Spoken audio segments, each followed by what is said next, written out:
Okay, we're rolling. Uh,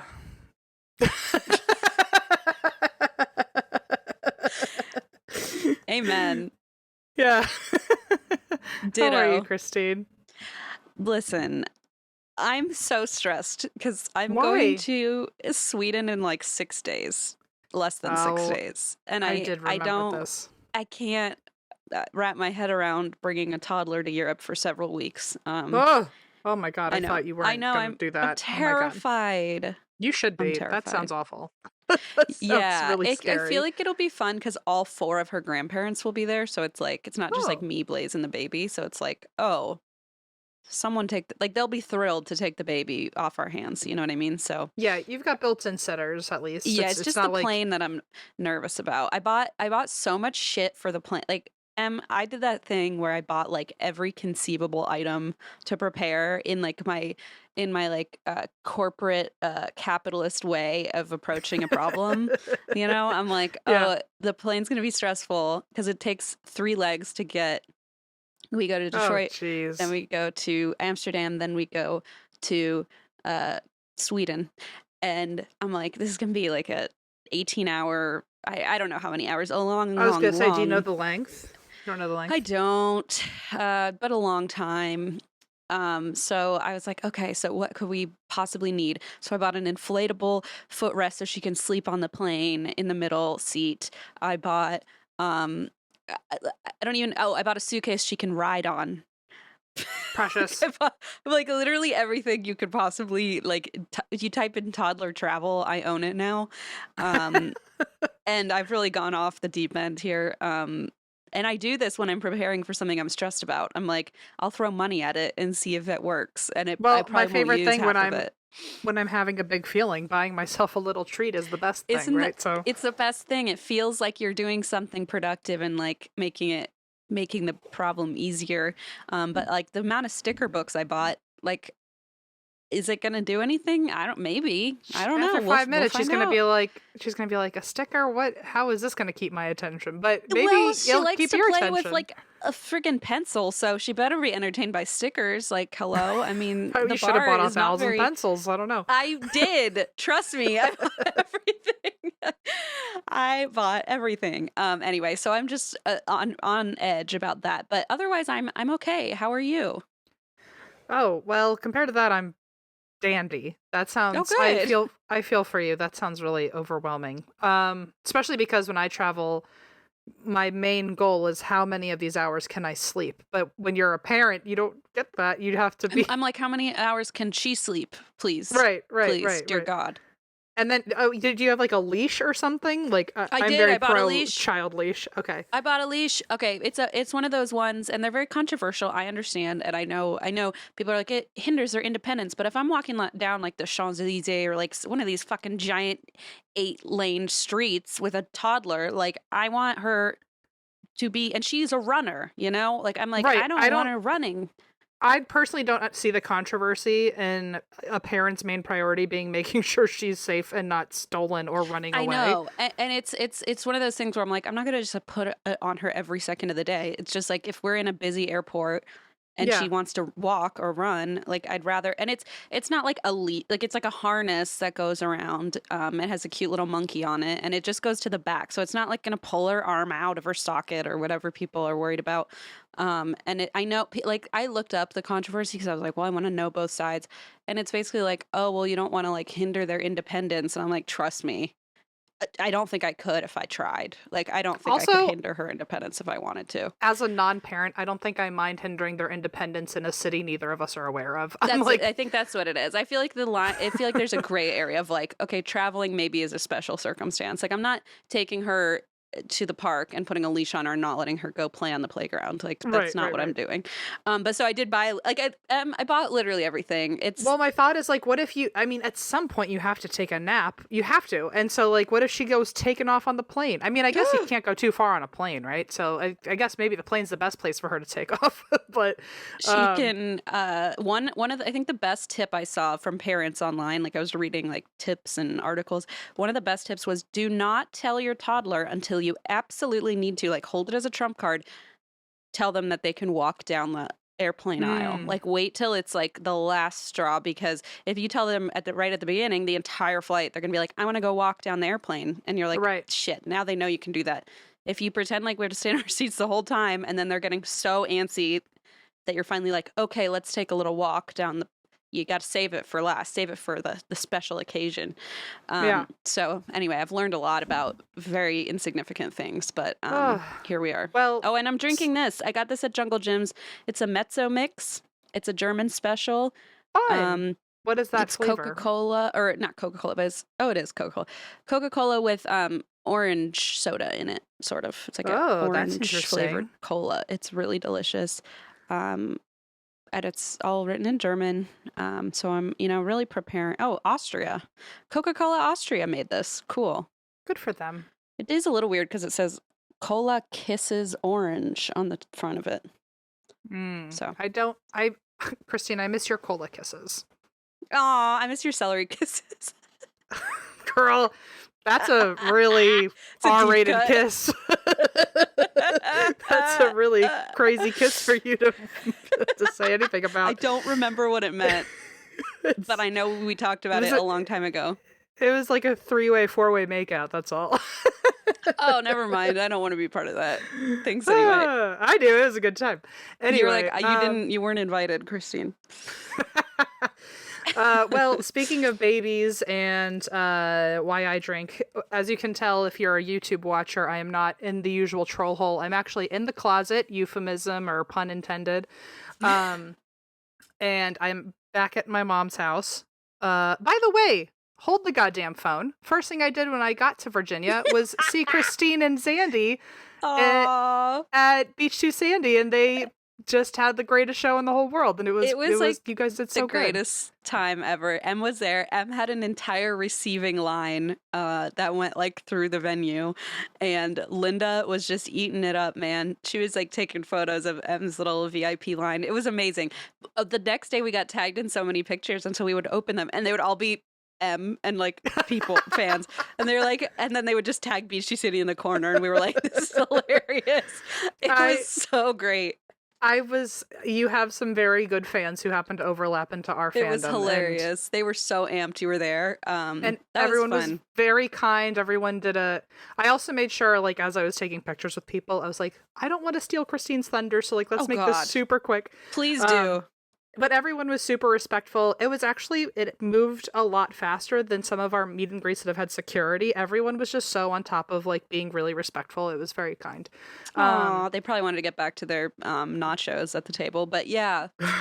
But I was very proud of you. And it was also the only time I've ever been in a theater with you and not terrified. So and not had the like propranolol situation. Yeah, I know. I'm happy. I'm so happy you were able to go, and your mom came, and my mom and your mom and my mom came, which was kind of a surprise. So they got to see each other again. We got a photo of the two of them. It was it felt like the old days, you know. There was one person who came to your show who was sitting between the table with me and my mom and the table with your mom and all of your family. And so I feel like they kind of they were just smashed in the middle. Like, if they're big fans of either of the shows, it was probably to them maybe like hitting the lottery, because to their left was Renata. Are you sure those weren't my cousins that just came and had no idea what was going on? Unless your cousin wanted to take a picture with me and said they were the biggest fan I thought ever. you meant they were just like watching from the sidelines. No, it was just very like, I'm sure they were like, oh man, I got the best seat in the house because I'm surrounded by all the people that I've been hearing about. They're everywhere. Yeah. But anyway, you did a great job and I'm very proud of you. Thank you. That's so sweet. It meant so much that you made the drive up. Really, it did. It was an hour. That's LA. That's an LA dinner. That's that's an LA drive to a restaurant. Jaunt to the pharmacy. Yeah. That's a hop, skip, jump, whatever away. No, but so I'm home because Deirdre had a baby, and I He's came here so to. cute. He's really cute. And like, we don't say that about all babies, or we don't think it about all babies, I but he's definitely very was cute. prepared to lie to her and say she Oh, had a of cute course, you baby said in that to me. You case said I will he. try to you said to me, I will lie to your face and I will lie very well. And I was like, thank Yeah, you. I and appreciate I that. meant it, and I meant it You with did. Deirdre too. I was like, I'll tell you he's cute, even if he's not, because there's he'll grow into it. But this baby Yeah. actually just really He's popped out, very cute. pretty adorable. So, He didn't um, really just pop out. I think it seemed like it was a lot he got longer of cut a out. process. He got sliced out, but it's okay. That sometimes that happens. So But now I've got a is mom holding Leona up well and as a deer? Oh and a yeah. and a baby that's a Leo. So Oh, you had two those, Leos. I know. And I love it. it was a good time. The well, not for Deirdre, but for me. We were I was at the hospital the whole time, and it Wow. was quite a Yeah, M party in the goes, waiting "Oh, I'm room. here. Deirdre's getting induced." And I was like, "Are you there for 3 days? What are you doing?" And like, indeed, M was there for the long haul. I was like, "Wow, We you were are a in the hospital trooper." for like 40 hours. It was, and no sleep. We were all just so slap happy. But it was really lovely because it's her family that I've grown up with. And so it Yeah, was just it's like your family, basically. at 3 a.m, we were just all very delirious and everything was hysterical. And the poor people who had to share a waiting room with us probably hated us. But I Oh, wanted I'm to so say happy. that is one half the reason I drink an Arnie P from Starbucks today. Yay! But the other reason I drank, this is so random, but I just wanted to mention it because it was like such like a euphoric experience. Which with all my health stuff, I never get to talk about euphoric experiences. So here's one. While I was home, she had the baby far away from my house, so we were driving and going to stay in a hotel the night before we went to the hospital. And we stopped halfway at one of our other friends' houses who was having a birthday party, and I ended up staying the whole time. I caught up and got back in touch with a friend from high school, and I guess she had like her nieces at the party, so they rented out like this big moon bounce for all the kids that were going to be at this party. And if you saw my Instagram story a while back, you might have seen the post about it. But it was just such like a lovely moment. We after all Aw. the kids left and all the adults, there was only like 5 of us left, and it was me, 2 of my best friends from high school, and then 2 other people that I just met Aw. that night. And it was in the middle of the night. Everyone was getting kind of like buzzed, and we just ended up in the moon bounce. And I didn't see this. oh, it Oh. was. I ended up. I'll send it to you later, or we can post it if it's like any at all important to anybody. But my phone accidentally was recording, and I got like 10 full minutes of a bunch of like 30 somethings, just me and my best friends from like when we were little kids, just like having the most unadulterated, pure happiness, laughter, joy for like 10 straight minutes, just jumping in a moon Stop. bounce together. And I like, there was a moment where I almost started crying at the moon bounce. I didn't want to ruin the vibe, but I like got like, I got like just so Come in my on. feelings about it, where I was just like, I'm so like, this is like, it felt very like out of a movie. But at That's the end, so like, sweet. we wore ourselves out, so we're just lying in the moon bounce in the middle of the night and just like laughing together, and it just sounds like something that a lot of adults don't get to do all the time. So Oh, that's anyway, really special. so I had that moment this week, so that's why I drink.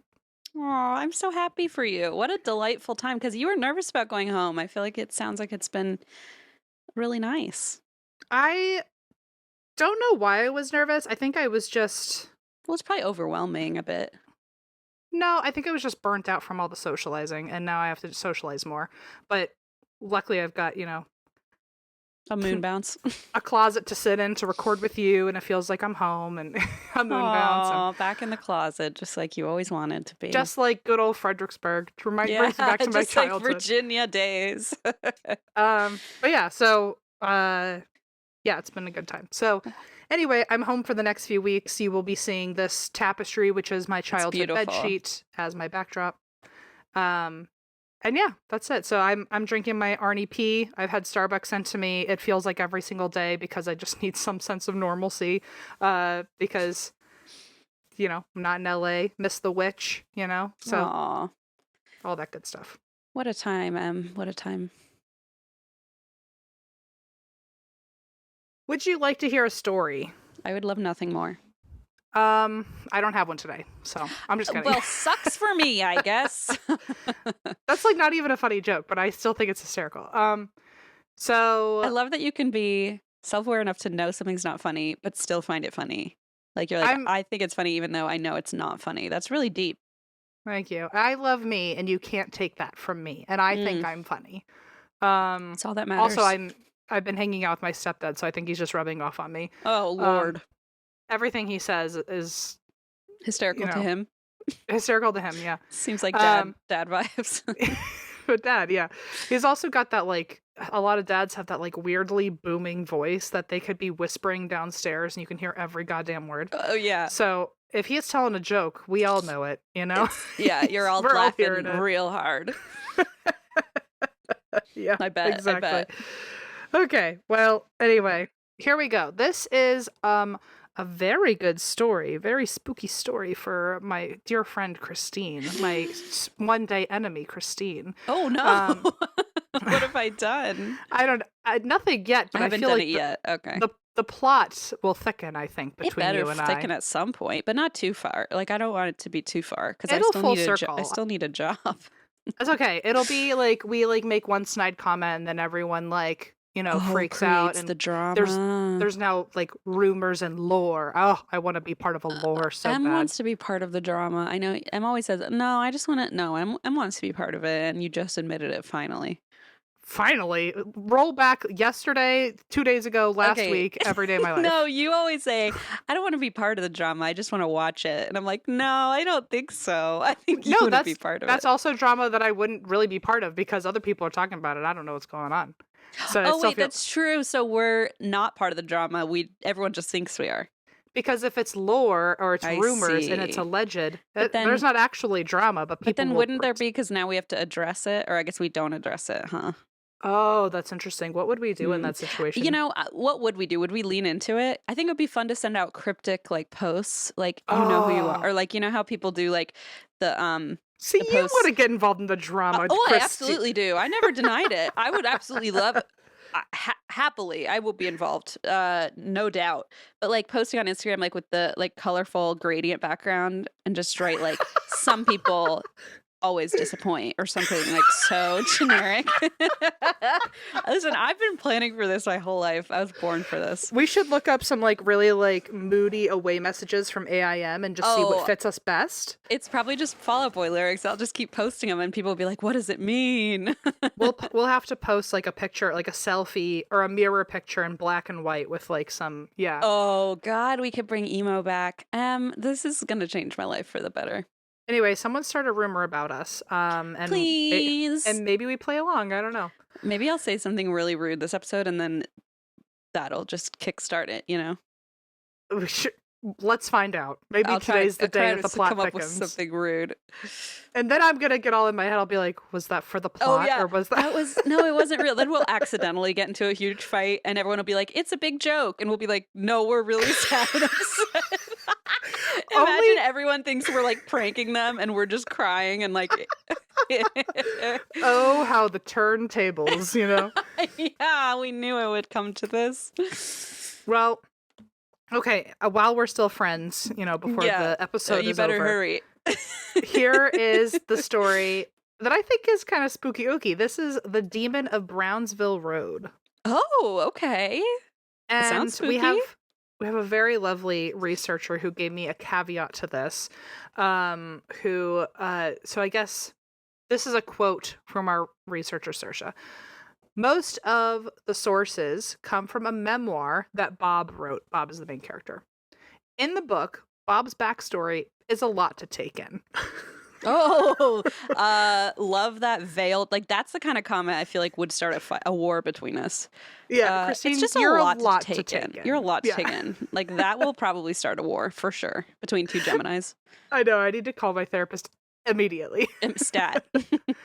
Bob's backstory is a lot to take in. He was a famously self-proclaimed Reagan Republican with a lot of self-importance. He credits himself Hang on now. He Uh-oh. credits himself with single-handedly cleaning up a corrupt police department run by evil Democrats. And at Hmm. one point in the book, he says, quote, "To this day, I'm a hero to the African American community." Oh, Lord have mercy. What the fuck kind And of quote is that? and then, so by the way, guess what race he is? You can figure Guess it out. guess Um, what a psychotic thing to say. I'm a so hero then, to the so Woo. then Saoirse says, "So yeah, the story of the actual haunting is good, but if you read the book yourself, brace for his autobiographical chapters." M's So like, I never was more thrilled that I don't read books in my life. except now I'm like kind of sad because I'm like, what This is is going the on one here? thing Like, M's gonna finally read, and it's gonna be because of this like stupid racist man. I no, bet. I'm not. I'm not giving this person my time. But I am curious what makes him think he's a hero to the Black community. Well, he cleared up all those filthy Democrats, so I Oh don't know. right. Well, thank God. Someone Thank God alert Reagan. someone had to do it. So, his name is Bob Cranmer, and he grew up in Brentwood, which is in Pittsburgh, Pennsylvania. And as a kid, he would walk by this manor in his area, which I love a manor. Love a manor. You You know, live in a manor. thank you. I feel You're so welcome. seen. I mean, I don't feel like I need Christine. to be thanked because it's true. Stop it. I'm just stating the obvious. That's why we're gonna have a celery kiss with that kind of Ooh! attitude. Because Oh, so there's two ends of the spectrum, like all out war or celery kisses, and I'd love maybe to that stay in the is middle. maybe that is the rumor, Christine, that we give each other a Maybe celery kiss. that's the rumor. I mean, I am wearing a shirt you gave me. That's got to be a clue, right? So Grandpa's Cheese Barn. You're wearing my shirt. We're talking about four-way kisses. It's just I'm the two of telling us. you, it's just a matter of time before the internet starts talking. And then all of a sudden you flee to Sweden for like 3 weeks, Yeah, so I just disappear. No word from me. no, I love a manor, especially because, as Christine said, my apartment is the Schultzforth Manor, and I That's love her right. very much, Yeah. despite her roaches. As a kid, he would walk by this manor. It was not mine. And the address was 3406 Brownsville Road. And Okay. he really, really dug this manor. He would imagine like the family who got to live there. It was just very fantastical to him.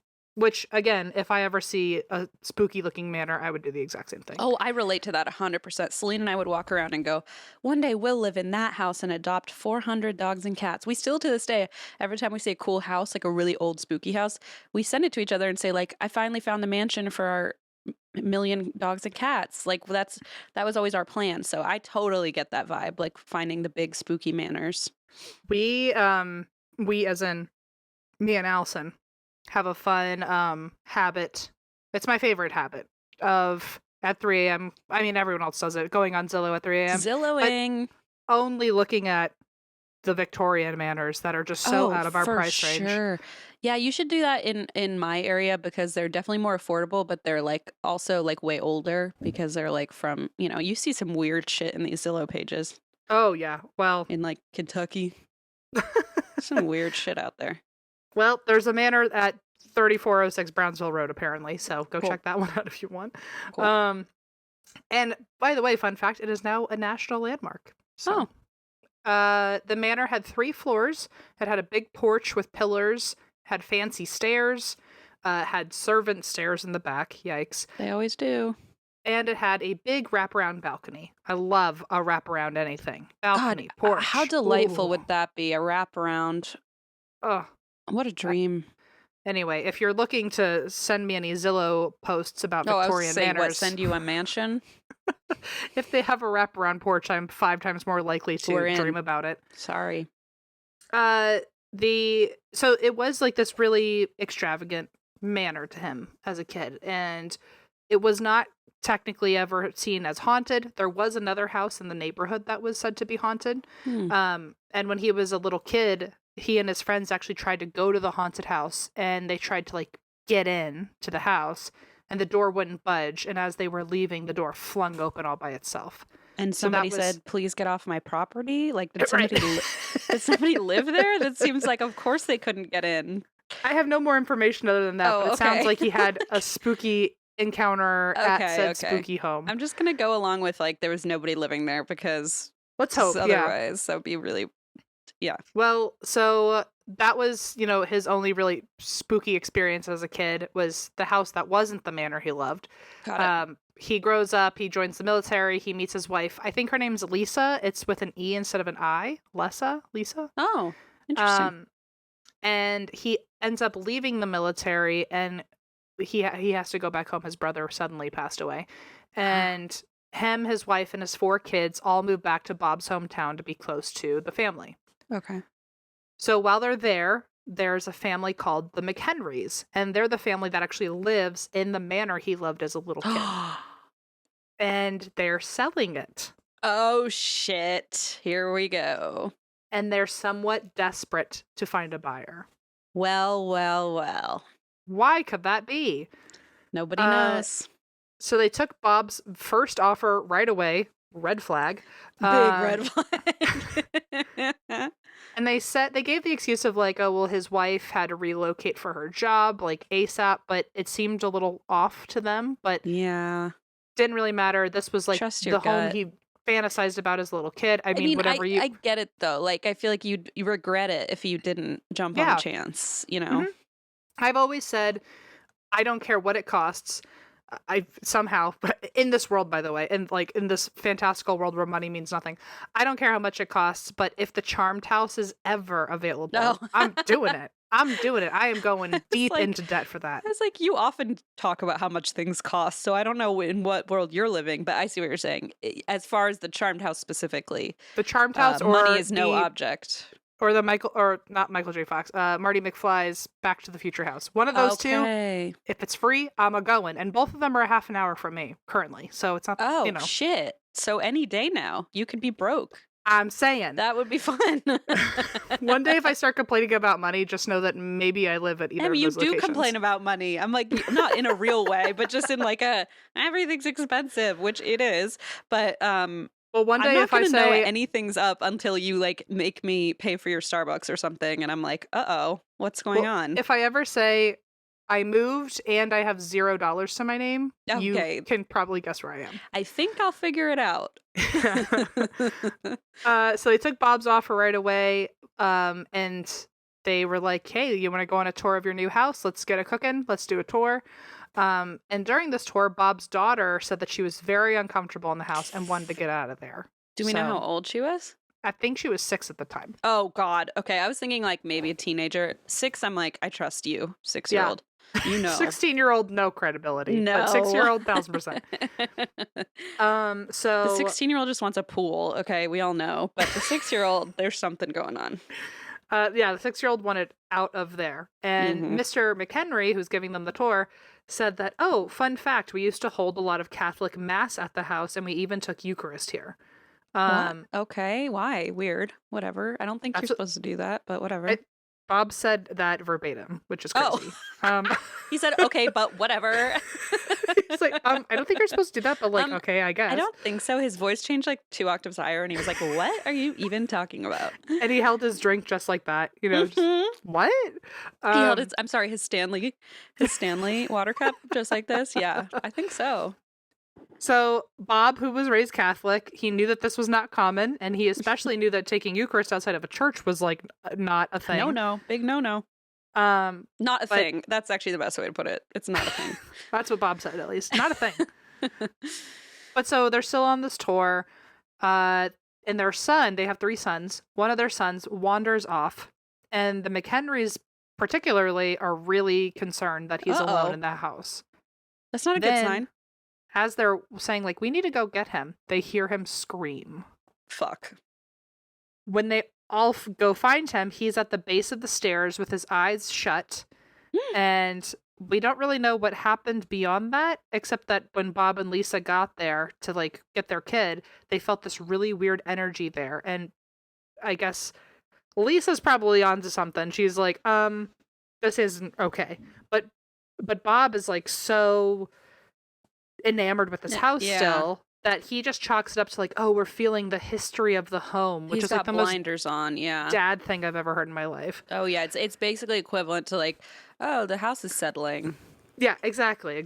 So, and also I wonder if there's any, so many haunted houses, it seems like the owner of the house or the father or the husband seems to get a weird attachment and like can't leave the home. You know, you have, I feel like, brought several stories like that to the table. And I've definitely seen episodes of TV shows where the mom and kids are like, dude, what the fuck? Why are we Yeah, still we here? gotta go. Yeah. Yeah.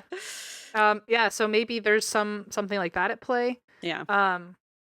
So he also thought that moving into this house not only was kismet and that it's something he's wanted since he was a little kid, but he's starting to like look for signs as to why this was meant to be. So, Oh. for example, it is a weird coincidence, but I guess a previous owner of this manor had an estate sale at some point. Mhm. And Bob's siblings knew how much he liked the house and went to the estate sale and bought him like a baby crib for him like when he was expecting his kids. Aw. And so he's like, it's so weird that like the crib my kids sleep in came from here, and now it's gonna go back to the same room it came from. Like Aw.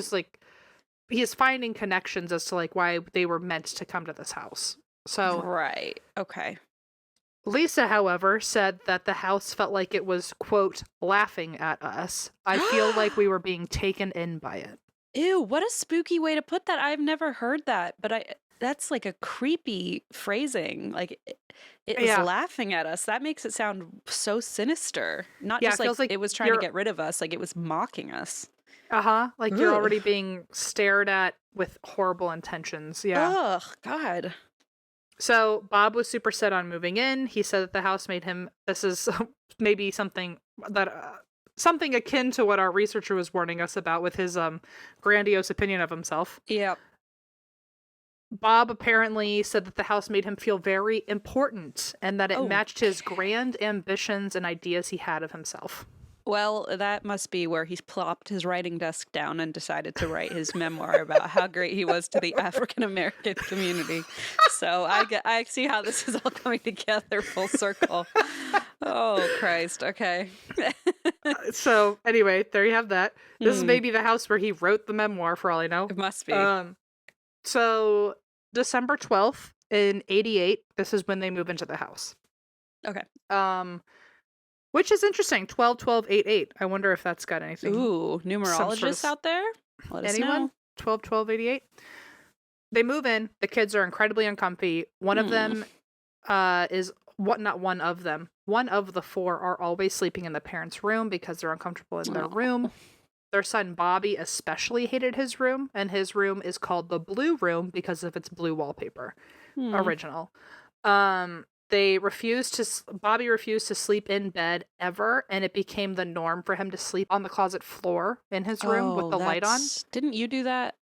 Like I you did do that for a had little your bit. bed in the closet. Oh, that is still a thing. Yeah. Oh, what were you talking about? And like Never mind. this closet. I think this closet. this is a different closet. I'm in a different room. I no, meant the one where you like had your bed, but that was more like right? Like, wasn't that more like you could fit your bed in there? So it was like I can't fit my bed in there yet. so you had like a cool hangout area in your room or something. I don't know. My room became my room when I was 4, and it was essentially. I think it was like. It wasn't the master bedroom or anything, or the primary bedroom anymore. By the way, we're saying primary, not master anymore. Yeah, in case anyone's wondering, it's now elevated terminology to avoid the use of that word. Yeah. But so it wasn't the primary bedroom, but it still had an attached bath to it. But I was 4, and I think my mom was afraid of me like having. I don't know if she was afraid of me like falling or slipping in the tub or something. It just never became a bathroom. It just became this weird random offshoot room in my room. Oh, so there wasn't an actual bathroom in it. Oh, were you guys building the house? Yeah. Oh, okay. So it was like meant to be a bathroom, but it just wasn't turned into one. Yeah, so I have a bathroom-sized second room in my room, which is so weird. But for like when I was a kid, that was basically just like storage for like an only child, man. You got like all the space. I love made that. in the shade. Yeah, and so anyway, it perfectly fits my bed and like a little table and a lamp in there. So then I have like my whole actual room to be like the party pad, party in high zone. School. It was a very cool setup, and so that is why I still sleep in my closet when I'm home. Right.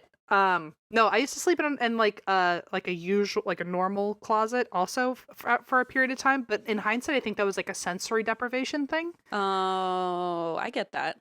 I've Um slept in my closet growing up sometimes. it's comfy every now and Yeah, then. it can be Um cozy, like enclosed space. yeah, I really like feeling like I'm enclosed, but not suffocated. Of Hmm. course. Obviously.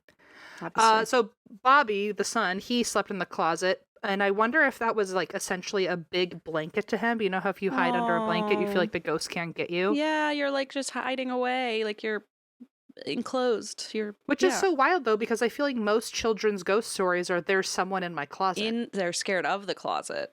So That's a it's like, great point. are you being drawn to the closet? That's a great point. I didn't think of that. Ugh.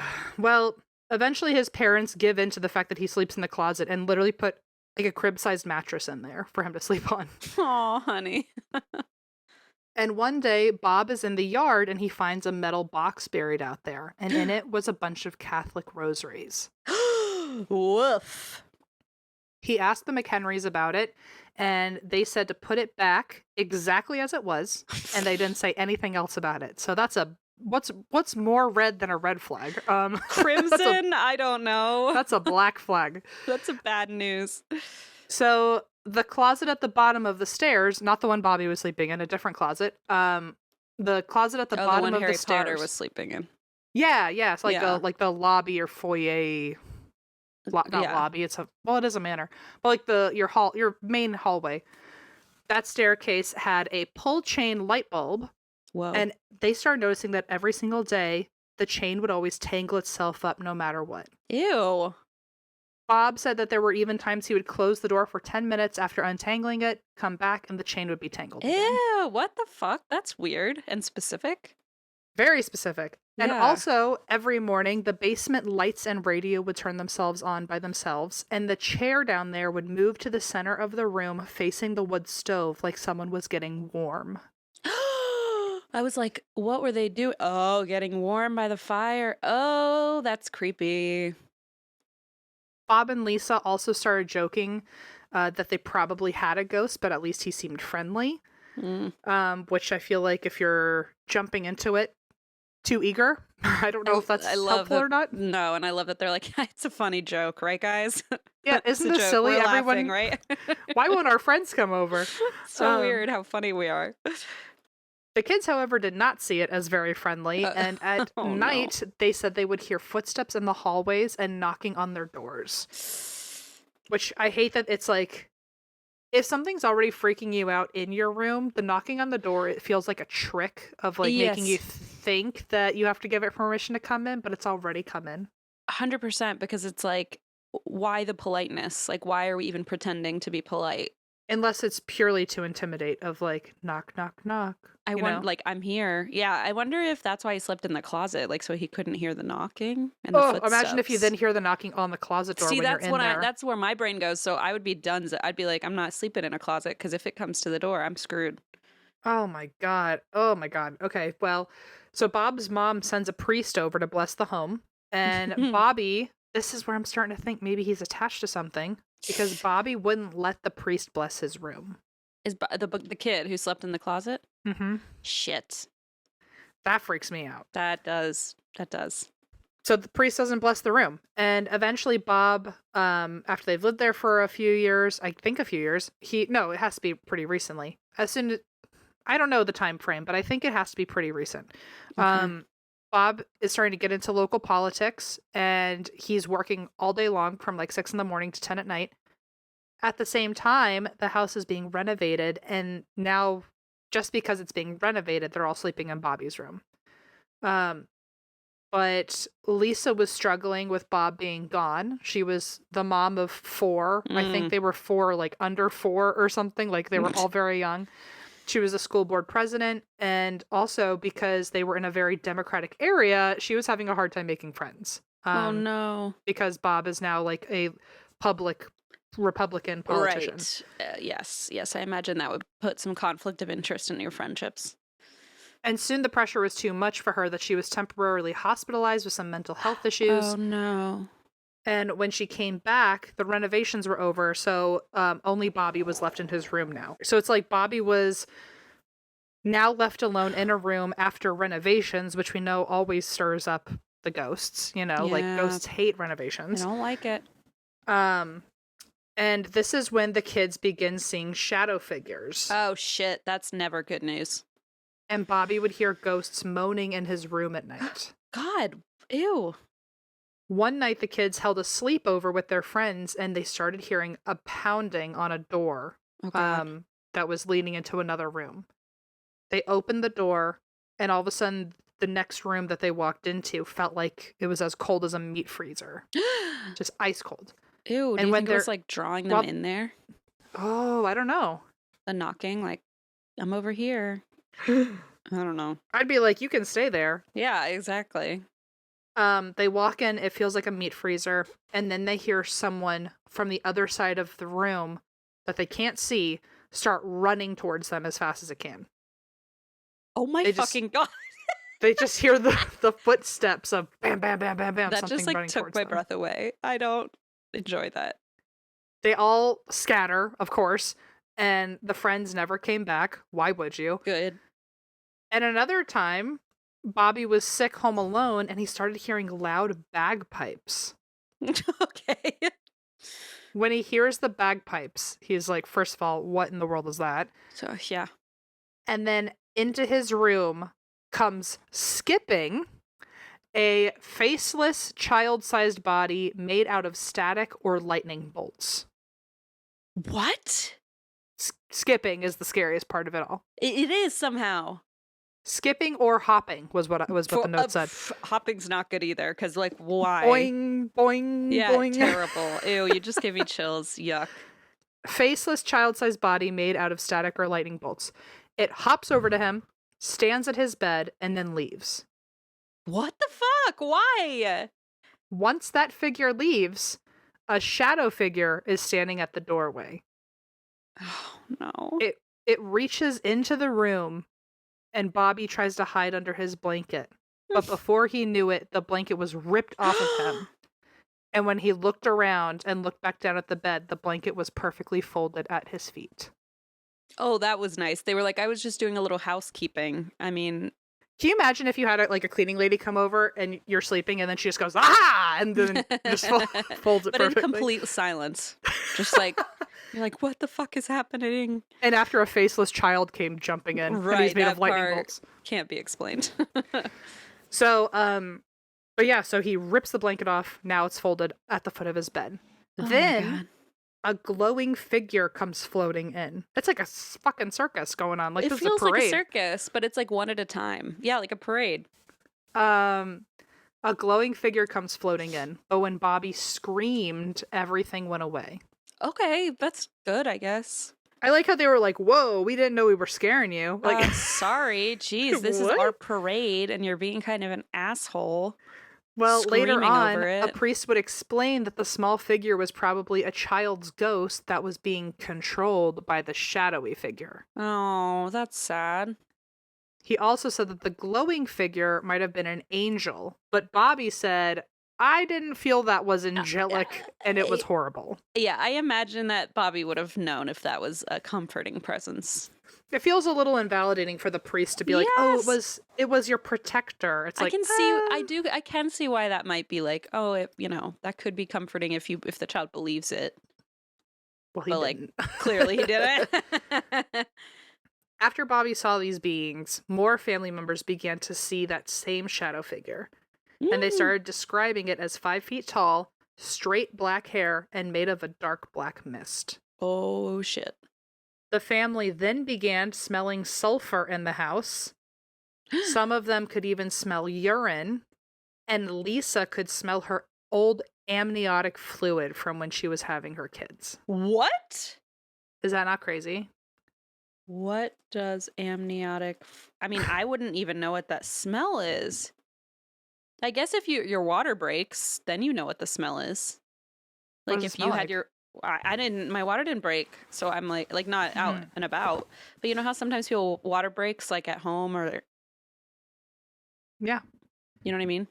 Yeah. I Like don't know what it then, would smell like, but I don't either, but I'm saying then you probably would remember the smell because it was such like an instant, that's true. like such a moment in time. But I mean, I had my water broken at the hospital, so I was not paying attention to what it smelled like.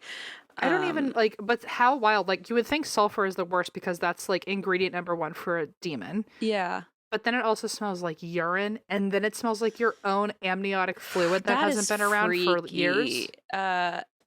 Amniotic. Okay, here's according to Romper, amniotic fluid smells like bleach or semen. Oh, maybe it was just semen. Gross. She did That's have like also 3 gross. boys in the house, didn't she? I'm just saying. That's a good point. I do think they were all children though, so I don't know what they. Okay, never mind.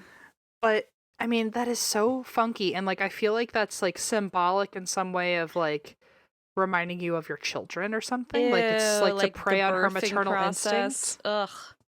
That's so gross. I mean, not the fluid, but just the concept of like preying on your maternal instincts. Truly, like at your core, like your womb territory. I don't know. It's This is very my womb ugh. territory you're infringing on. Well, so Bob, interestingly, he said that it smelled like body odor. And he said, so it's weird that everyone is being Yeah. handled differently, or it's all. I mean, it sort of is a body odor That's a good point. in some ways. He said, similar to body odor, it was only about a 3-foot range, which meant though that if you smelled it, that meant it was standing next to you. Oh. Oh no. I'd be like, Mr. Demon, you got stinky armpits. I think Put on maybe some native deodorant.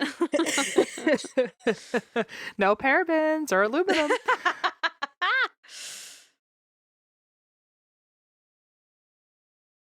So, just anyway, fun fact: it smelled terrible no matter who you were. Great. And Bob's political career is now kind of, coming to an end, and he's beginning to work at a new job.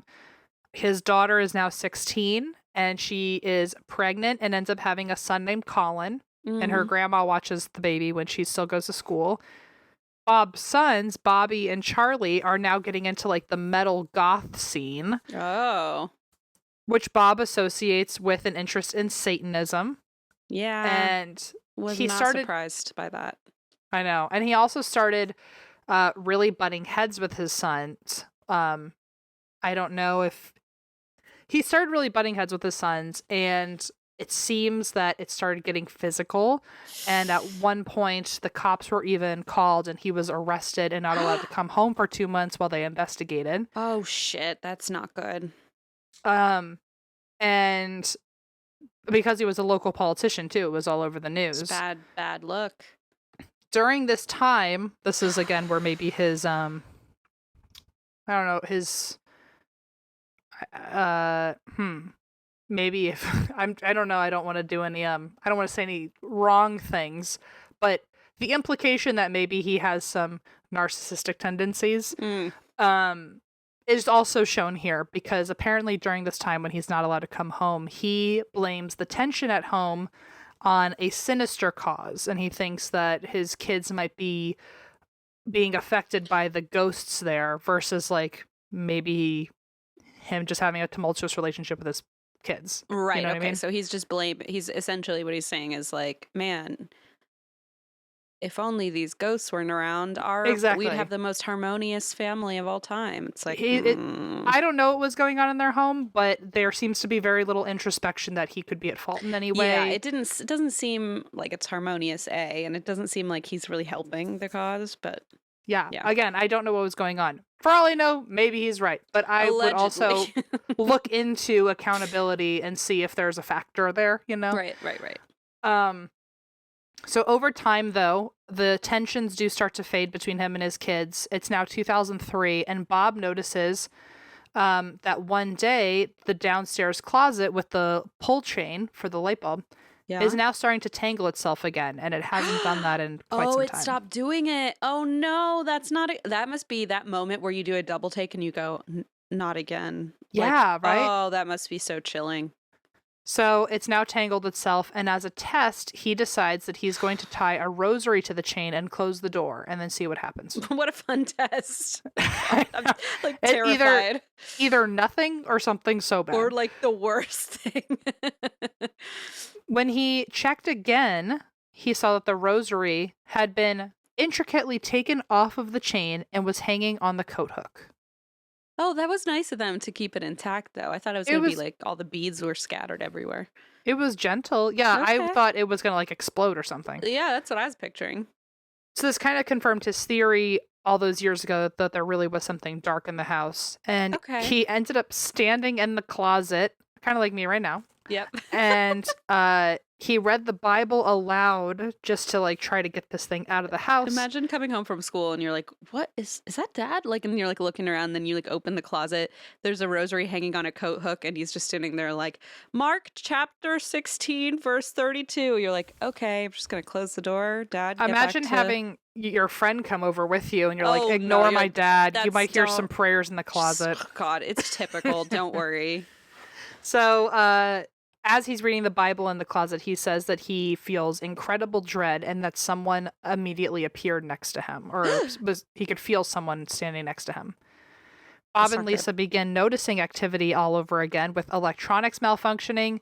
The clocks would always stop at the same time, including their grandfather clock. Oh, what time did it say? That's an interesting question, but I don't know what. Oh, interesting. One day, the upstairs sink turned itself on and flooded the entire house all the way down to the first floor. And another time, the iron turned itself on and fell over on its own, nearly starting a fire. So now this thing is really getting dangerous. Oh, God. That's when things are like no joking matter anymore. Yeah, it's not just a chair by, sitting at the fire. It's a fire. It's a literal fire, right? Another time, their son Bobby was hanging out with his girlfriend in his room, and both of them saw one of his CDs levitate into the air and then fly into the wall so hard that it dented the drywall. And the CD was okay? I was like, it didn't I'm shatter? thinking the CD shattered since it got frisbeed in to the wall. I was like, I'm more impressed by that than anything else, but wow. I don't know. I feel like CDs used to be pretty sturdy. Maybe you just have to like breathe on it and wipe it every time you want to play it. Yeah, that's true. That's every time it flies into the drywall, just give it a little shirt rub, it'll be fine. Bob finally went to a local convent and was told that this sounded like a demonic presence. And I'm like, what?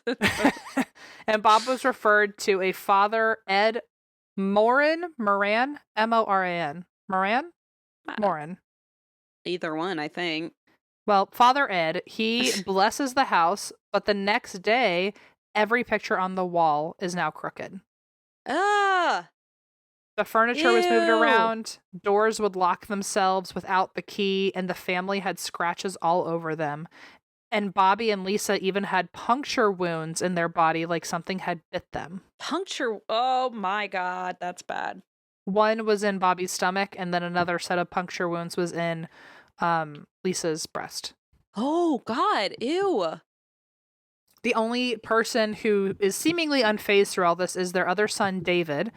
But David's like, what the fuck are you guys talking about? David's like, whatever I am doing to keep them away, I gotta figure out what that is and keep it up.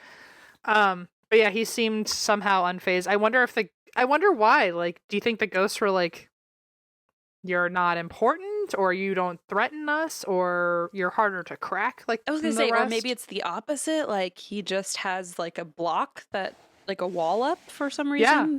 I don't know. Yeah, maybe. That's wild. Bob calls Father Ed again. Father Ed brings over Father Mike. And around... They always do. It's like Prison Mike, but this is Father Mike. Close enough. They both wear a do-rag inappropriately and say... And they talk to the Dementors! They say Bella de Ball. Around this time, their daughter Jessica moves back into the house with her husband and son. And the first night back, her son Colin sees a figure standing over him and then walk into a wall. Excellent start. Good start. When this creature walks into a wall, the wall was connected to a crawl space. So Bob hears about this and Fuck. he moves into their room. And at night, he would start praying and he would hear pounding by the crawl space. That's horrible. The crawl space, I mean, I know it's cliche, but a crawl space, man, I'm not about it. Have I shown you? I haven't. I forgot we have really big crawl spaces in this house. Ugh. That's So you where don't have to. How big are they? Do you have to crawl? Yeah, you Can have you to walk? crawl in, but they go really far back. That's the fucking worst. Like, what? I think I'm still confused about the advent of crawl spaces because I understand that it's in theory storage, but No, I think I think the initial purpose was to be able to access like the eaves of the roof or like access certain parts of the house in case you needed to do like say maintenance or repairs. Interesting. I'm not 100%, but I'm pretty sure that was the original because they're just meant to like squeeze in to access points of the house that are hard to reach. That's So wild because the crawl spaces I've ever seen are all cemented up where it's just like it essentially looks like an outdoor basement or something. an outdoor basement. Like it looks like an outdoor storage room. Like it's like Oh, I think they've probably been turned into that because nowadays we don't okay. necessarily need those access points because we can just hire someone to climb up on a ladder and do it from outside or whatever, or we can hire Sure. someone. I'm not sure. I might be totally off base, but I feel like what I No, recently went. that totally makes sense because my question was like, why do they have to be so goddamn deep? Like, what do you have to get over I there? think it was to access just all around, like the eaves of the roof and places that you wouldn't normally be able Makes to sense. reach. I'm pretty sure. Well, so anyway, the crawl space is now knocking back whenever he prays in there. I want nothing to do with it. And because of this, he would actually open up the crawl space, stick his head in there, and pray even louder to piss it off. And then he's wondering, like, why things are almost catching on fire. Seriously, like, and also don't stick your head in. If you're gonna do that, just like crawl on in, tell us what's in there. Like, Yeah, come on, have you commit. seen a horror movie? Just don't. Why would you open the door? Just commit and crawl all the way in if you're gonna be so ballsy about it. The real plot twist would be that their unfazed, unbothered son was the one hiding out in the crawl space and scaring everybody. Okay, now we're talking a thriller, a little true crime. He's That'd be causing all fun. the chaos. Yeah, As far as we know, that's not true, but that would be Bummer. a really good ending to this. I like it. So their grandson Colin is now saying things are walking around, going into the crawl space, and Jessica, their daughter, starts having sleep paralysis. Oh, shit. And she would see a figure with a grotesque face at the end of her bed smiling. Oh God! Always the smile. It's She always a tells her smile. parents that she used to actually always have sleep paralysis when she lived in this house as a kid, but it stopped when she moved out, and now it's only come back when she's back in the house. See, so it's a contextualized by where she is. Oh no. Bob goes to his friend, casually, the mayor of Pittsburgh. Of course it's his friend. Or is it? Or does he just Right. say it's his friend in the book and we're supposed to believe him? Just a thought. I'm That's just a great asking. point. I'm just asking. He's got Father Ed, Father Mike, mayor of Pittsburgh. Was the mayor That's all you need. African American? Or not? Like, where did he stand? I'm just like, I feel like we're missing slight amount of context, but what do I know? It's the perfect amount where like you could write a thriller about this and it'd be inspired by a true story, but not based on one. Exactly. Like, I've never heard of him. I don't know. So he calls up the mayor of Pittsburgh, of course. Sure, you do that. Yeah. Who contacts the diocese bishop, who refers Bob to not Father Ed or Father Mike, but Father Ron.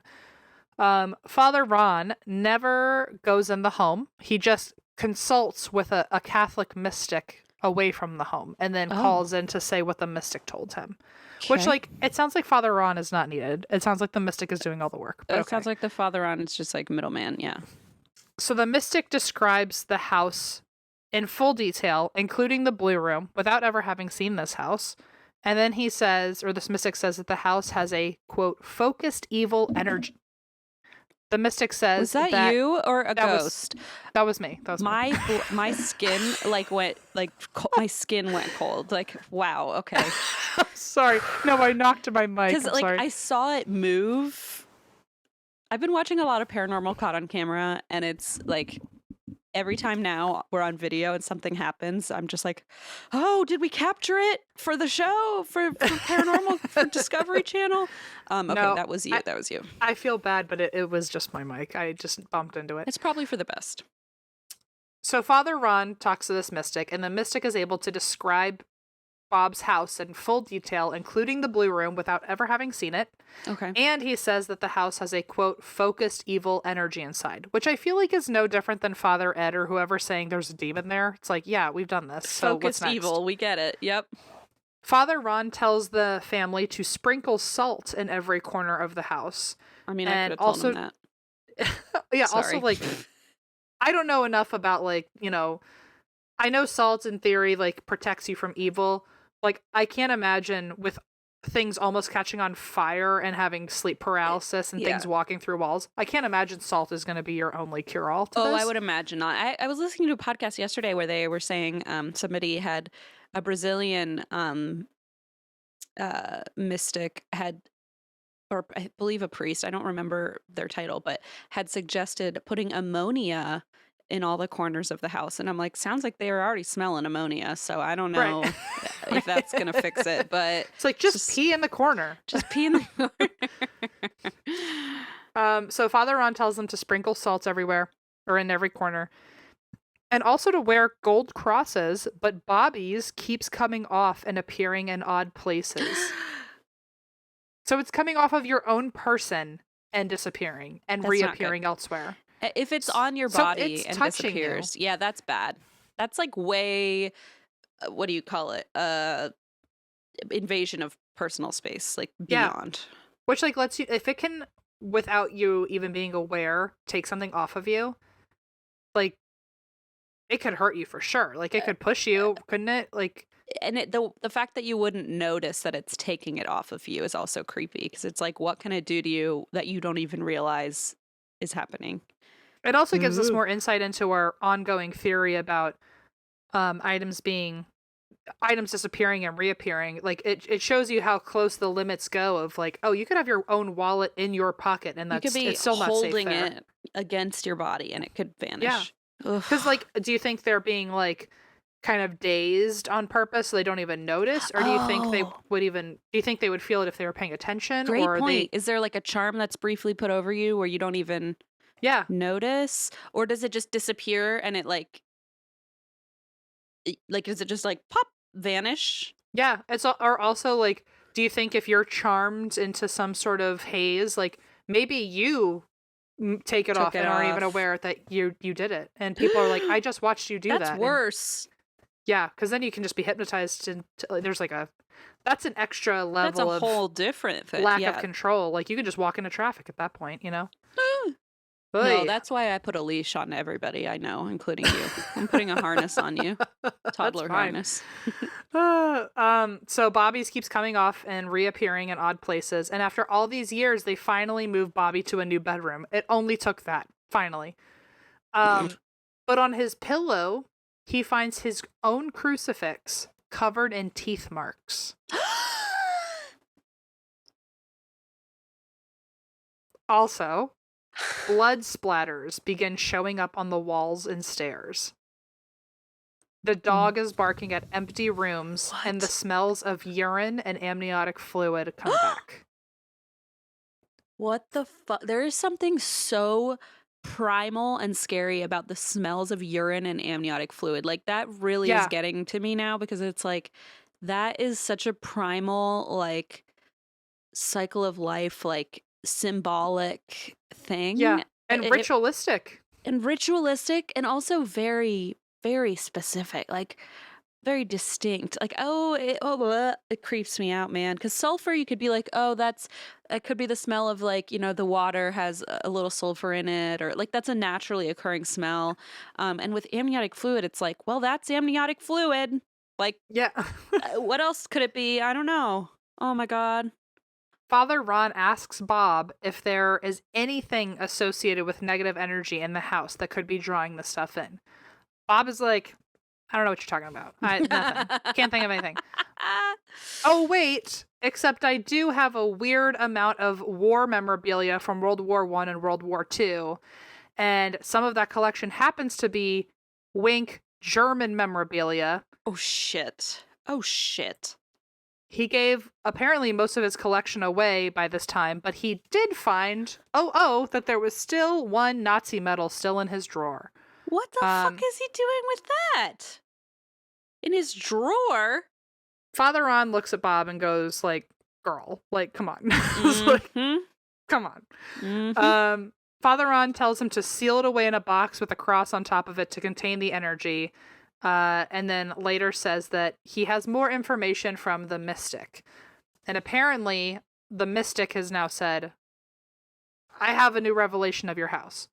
Okay. Apparently, a doctor used to live here in the 20s and 30s. And he used to give, at the time, illegal abortions to people.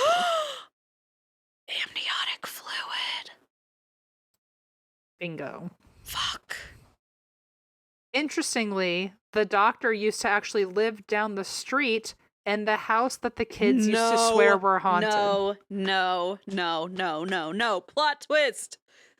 So he has ever since, as a child, when that door flung open with his friends, he has been attached to this spirit, probably. You have just shaken me to my core. This is crazy. It has always been with him.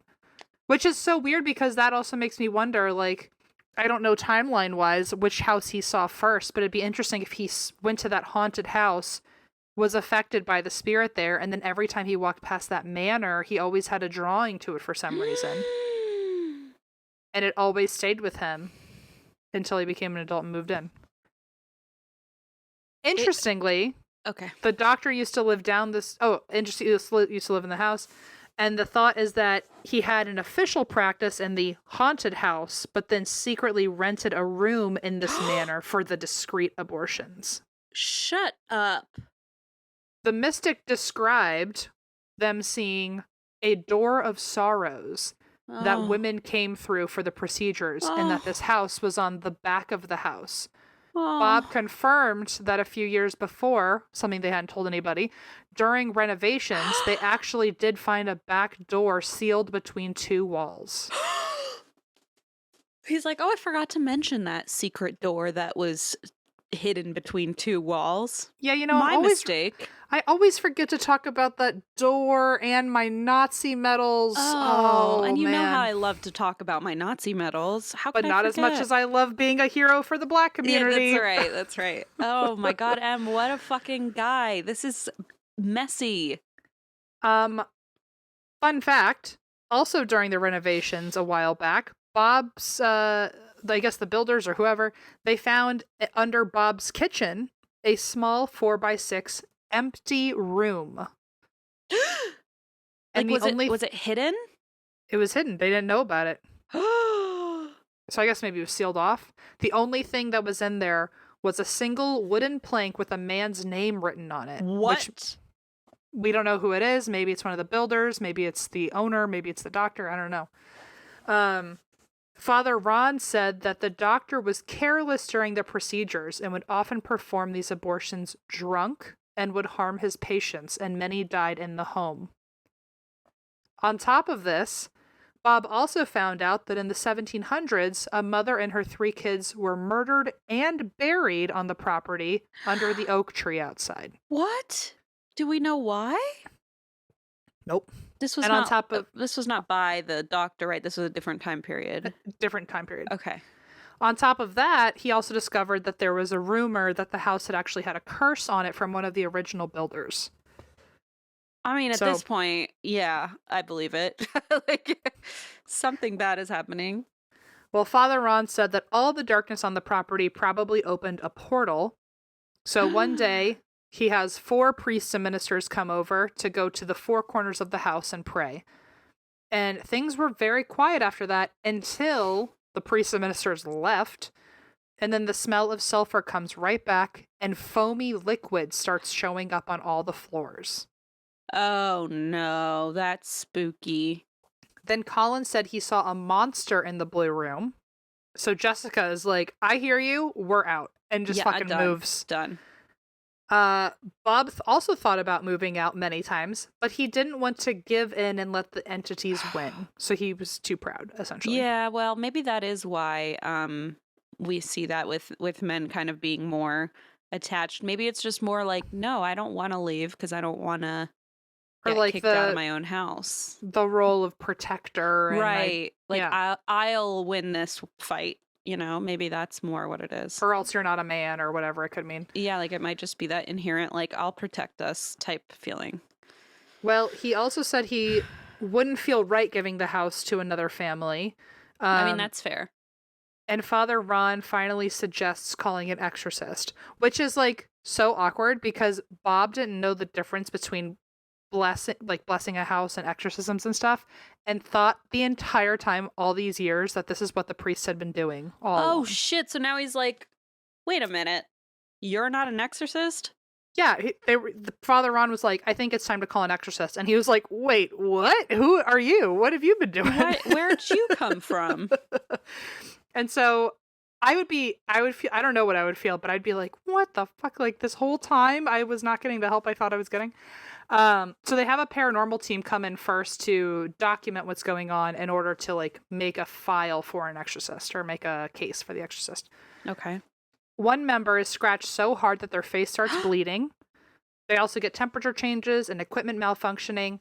And they also, I don't know what equipment they used for this, but they found a secret room behind the closet at the bottom of the stairs where the tangled chain always was.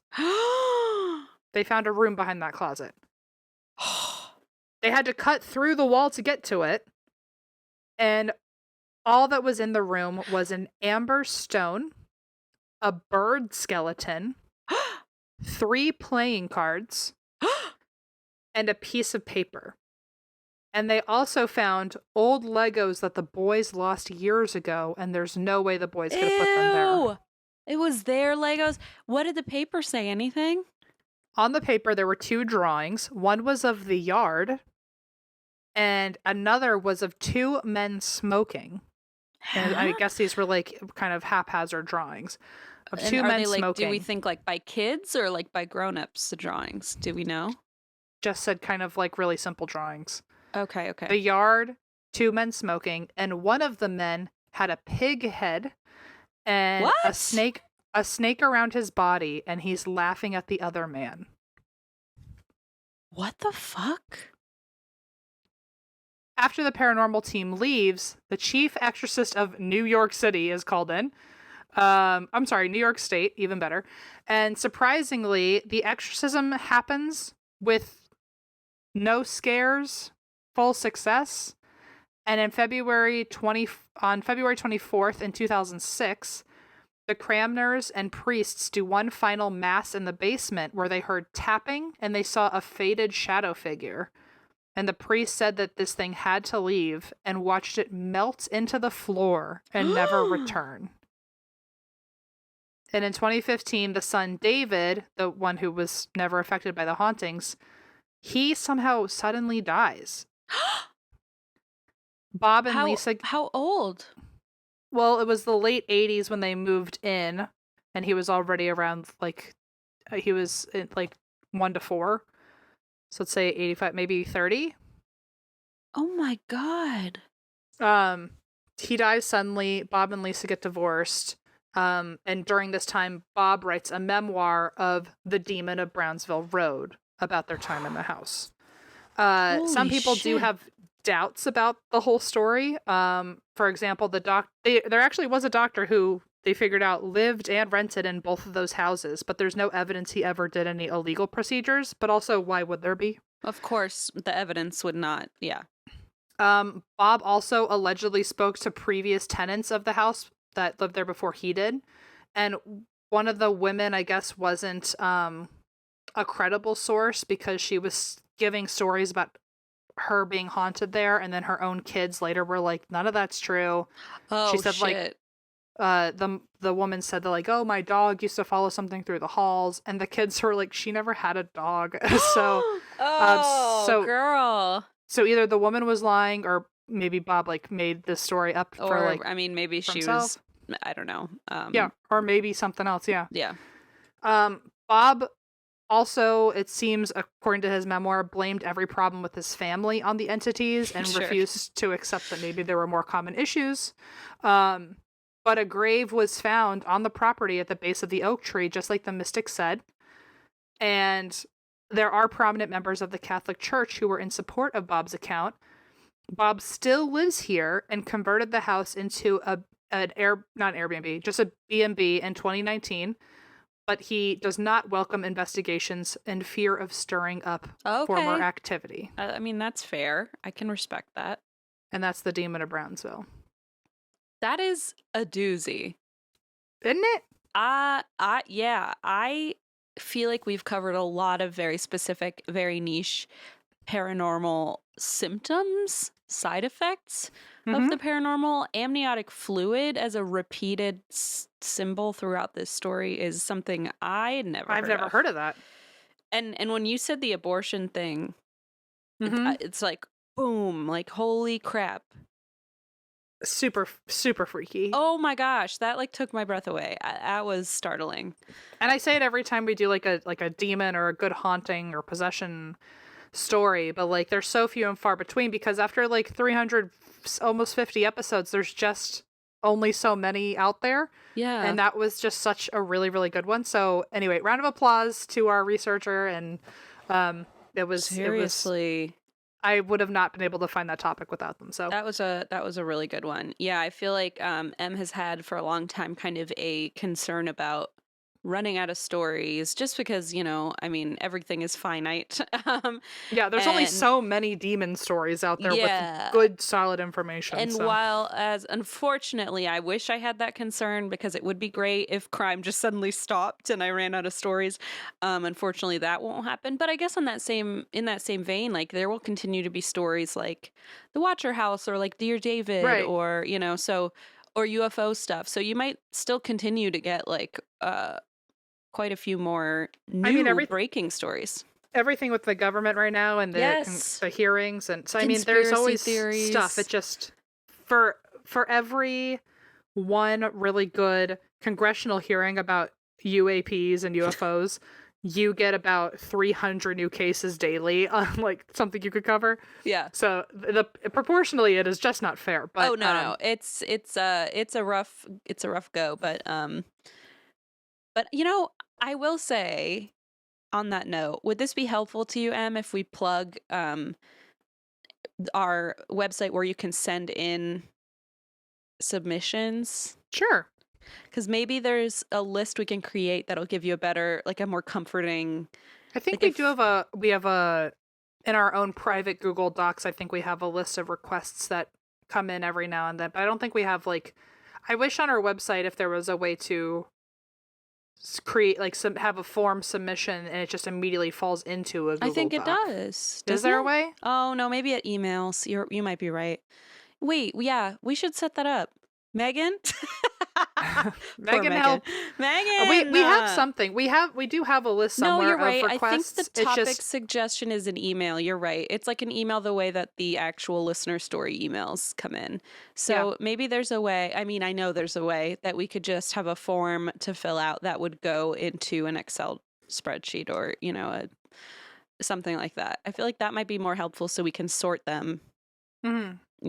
And it wouldn't even necessarily need to be like your name, your whatever. So, because presumably we'd get lots of repeats, and then as long as it's like spelled correctly, we could group them together. We'll figure it out. We'll shop it. I feel like that might be a helpful idea to just get one paranormal, one true crime, like suggestion box that goes straight to a document. Okay, so let me see, Em. I've got a doozy for you today, as usual. This is the story of Kelly Cochran, and this is one of those stories where I really didn't see it coming. Like I didn't see like the ending, or it's like plot twist galore. Which my gosh, we love that on this show. I love a plot twist. So let's get into it. Christopher Reagan was born and raised in Detroit, Michigan, and in his early 20s, he joined the Air Force. by the time he was in his 50s, he was divorced with 2 children, and he wound up stationed at K.I. Sawyer Air Force Base in Marquette, Michigan, and that is where he met the lovely Terry O'Donnell. So Terry was a school teacher from Iron River, Michigan, which was like a small town roughly 2 hours from Marquette. And Terry described Chris as someone who made people feel special. She did an interview on Snapped where she told interviewers that Chris would look at you and you'd think that you were the only person in the room. He put Aw. you, I know that. I feel like M does that though. Like, Aw. not to like bring this man's like sort of obituary to compliment you, but I feel like that is something you do. Like, you really do. You're good at making people feel like they're the most important person in the room, which I think is a great skill, like a great social skill. Wow. Okay. I didn't know it was Compliment M Day. Oh, it's Okay. true. It's not. And that's why this is even more, I if it were know. Compliment M Day, I could just be You would bullshitting. say. I'd say M is really handsome. No. But yeah, I really do feel that way about you. So he would put you up on a pedestal when you were around him. You'd feel like he deeply cared about you, and it was just a lot of one-on-one attention. And Terry and Chris were friends for 2 years until they decided to enter a romantic relationship. Hey, celery kisses. Celery kisses. And the only problem was that Chris had moved to Traverse City, Michigan, which was now 6 hours away. So eventually, Chris, who was now 53 years old, he was retired from the military. He was like, fuck it. I am moving up to Iron River to be with my gal. So he moved to be with Terry. Iron River was scenic and green, and Chris shared Terry's love for the outdoors. They immediately got on great, spending a lot of time outside, just getting to know each other better now that they were no longer long distance. And in the meantime, he was working to repair his strained and distant relationship with both of his adult sons. So he frequently texted and called them, and he was really hopeful that with Terry, they could kind of rebuild a family unit with his 2 sons involved as well. In Iron River, Chris worked in a factory. He manufactured parts for naval vessels, and that is where he met 33-year-old Kelly Cochran, who was also new to town. Chris and Kelly were both newcomers, so they bonded at work, and Kelly had just moved to Iron River with her husband, Jason Cochran. So let's get to Kelly and Jason real quick. They were childhood friends. They grew up as next door neighbors in Indiana. They dated through high school, high school sweethearts, got married after graduation. And then as the story goes, the American Dream started their own swimming pool maintenance business together. Hey, okay.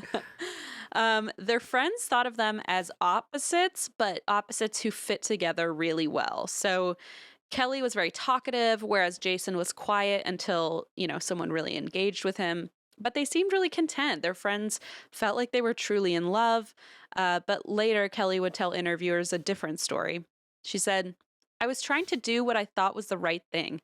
You go to school, you go to college, you get married. I got bored from getting married. It was okay at the start, but all I did was work. And I can see how that could be hard. You enter a relationship as a child, essentially. Yeah. And then by the time you're married and a grown up, you're like, man, I just kind of did that because I thought I was supposed to. Right. Which is a little bit sad. Tragically, after a decade of intense physical labor in their business, Jason suffered a pretty bad back injury, meaning he couldn't do any heavy lifting. So his job with like pool maintenance was just over. Over. Friends say it was clear he was in a lot of pain, and it only got worse. So with Jason now disabled, Kelly picked up both of their duties. She handled all of the finances, the shopping, cooking, chores, and work to support them. So she was really struggling. Yeah, she's fully like a caregiver now, too. Yes, she's a caregiver on top of all the other stuff. So they were struggling to stay afloat, and in February 2014, they decided to move to Iron River to improve their options. And one of the reasons they moved to Iron River is that they wanted a medical marijuana card for Jason because of his extreme chronic pain. That was my aunt suffers from incredible. I mean, she's very chronically ill. Back pain is just one of her things going on, and it's very severe. Um, and the whole reason they moved where they did is just to have a medical It's a marijuana real license. thing. I mean, in Yeah, Kentucky, it's such a game changer, such a game changer. medical marijuana was passed this year, but we won't get it till 2025 in Kentucky. But like people in Kentucky who are, it's horrible because there's like an opiate crisis eh, eh, eh, for pain, like especially because it always often starts with pain management, and Hmm. it's like, yeah, okay, but then you won't let us legalize weed and give people an option for a safer, Right. healthier, milder way to treat pain. I mean, it's just so backwards, but whatever. So they moved to Michigan to get a medical marijuana card for his chronic pain. And Kelly also needed a job that would pay better. So in Iron City, she took multiple jobs, one of which was at the factory with Christopher Reagan. So, like Kelly, Chris was talkative and outgoing, and they really hit it off. Chris's girlfriend, Terry, immediately started struggling with their friendship. She said that while planning a family trip to Europe, Chris said he was going to meet up with another woman and, like, kind of broaden his options while she was in Europe. Oh, And like very directly said, I'm gonna yeah, pursue someone. yeah. And Terry said, "Oh, why?" And he's like, "Because you're going to Europe." And she's like, "I'm only going for like a few weeks." And he said, "Well, I don't want to be lonely or bored while you're gone." Ooh. Hmm. So Terry was Hmm. like, don't love that, and ended their 2-year relationship in April of 2014. Right, right, right, right, right. Okay, girl. And, Chris moved out, but she came back from her trip because it was only a couple weeks. It wasn't like she was leaving for the year. Um, and she came back and they actually remained friends and they still hung out, but like the romance aspect of it was out the window. Hmm. So, meanwhile, Chris was applying to new jobs around the country. He was thinking he wanted to move and start a fresh career, start a fresh life. So, on October 10th of 2014, he called Terry and told her about a job offer he had received in Asheville, North Carolina. And he was very excited about living in the Blue Ridge Mountains. He was a very outdoorsy guy, as I said. And so there was a lot for him there. And more importantly, he'd be closer to one of his sons, Chris Reagan Jr., who was excited to spend more time with his dad because they'd been kind of working on repairing their relationship. And so they were going to kind of come back together and hopefully forge a new father son bond, which I think is really sweet. Yeah. So on the 14th, he texted Terry that he was taking the next day off, the 15th, for an appointment. He was getting drug screening done for his new job. And that text came in at 6 a.m. So the next day, Terry didn't hear from him after the appointment. And her friends were like, oh, don't worry. You'll hear from him eventually. But Terry immediately knew something wasn't right because even though they had broken up, they were very close friends. And it was very unusual for him not to respond to her texts. This is Right. just not his normal behavior. And so she did consider, okay, well, now that he's dating all these women, maybe he had someone with him and didn't want to be texting Terry while the other woman was with him. So she thought, Hmm. okay, fine. I'll give him some time and distance. But 10 days went by, and despite Holy repeated shit. texts, Terry did not hear back from Chris. So she filed a missing persons report. At first, investigators weren't immediately alarmed because they heard about the Asheville job and they thought, oh, maybe he just left early for Asheville and didn't tell anyone. Maybe he just wanted to get out of here. But when they contacted his new workplace, his supervisors had not heard from him and were like, Mm. when is he coming? Where is he? Holy He's shit. supposed to be starting his job soon. And the next thought was, well, maybe he went for a hike in Iron River and got injured. And if he's been gone 10 days, he's probably either in bad shape or dead out in And the I mean, wilderness. he had the really bad back issues, right? This is the Yes, he same had very guy. bad. Yes, he had. Oh I wait, mean, no, all. that was the other guy. Sorry, that was. I know it's very confusing. I'm sorry, but Kelly Cochran, who is Chris's coworker, Mhm. at the factory, her husband has really bad. They're the ones who own the pool business, and Gotcha. he Okay. has really bad back issues. But Chris and I forgot to warn you about the gargoyles, but oh, you don't have them here. Oh no, you're I at know. I'm your just trying to do mom's. mental gymnastics over Uh, here. okay, so then Chris is with Terry. Jason and Kelly. Kelly works with Chris. Chris is with Terry. Well, was with Terry, and now they're broken up. Jason and Kelly, Chris. Yes, exactly. Chris, Terry, and now they're just friends. Sorry, I know everyone else is probably like, we already did this, Em, but No. It's Good to clarify. I feel like I listen to podcasts sometimes and I'm like, she did what? And then I rewind and I'm like, oh wait, no, they said Kelly, not. It can be hard. Yeah. So don't worry. I think you're probably helping people understand. So now they're thinking, oh well, maybe he's injured, maybe he's out there somewhere. And it was, an area that was not uncommon for hikers to get lost or injured and need help. So the Michigan State Police got involved in the search. They brought canine units into the woods, but didn't turn anything up. And unfortunately, an early winter came that year. So the search got interrupted by snow, and that also covered tracks and made any trails Chris potentially left nearly impossible to follow. Ugh. So they're kind of stranded now. Meanwhile, investigators visited Chris's apartment with Terry, his kind of his close friend, former girlfriend. His friend / ex. Yeah, exactly. Terry told them that Chris was an extremely organized person. She had lived with him long enough to know that he liked to keep a clean space. But his apartment, when they entered, was a disaster. Every cabinet was open. Items and papers were tossed around. The floor was cluttered. There was just shit everywhere. And Terry was like, no. This is not how he would leave his apartment, especially if he were moving out. Yeah, it also sounds like someone ransacked the house. And so that's what she thought. She thought somebody had robbed him. She's like, there's no way this is something he did. He must have been robbed. Exactly. Then they found Chris's car parked 5 miles out of Iron River at a park and ride lot. When they looked inside the vehicle, they noticed a Post-it note in the passenger seat. And on this postage note was a set of directions. Bye. We are going on a trip, girl. Let's get going. If you and I saw that, we'd be like, call my Uber now. I know. Come to Kentucky. We're going on a scavenger hunt. It's giving Randonautica. I know. It feels like it. It really does. Cryptic notes, with coordinates. I'd be like, well, obviously we're getting in the car right now. Let's go. Okay, so it gets weirder because on the post-it with directions, there was no address. And so it was just directions, but, you don't know at the end, where he's going.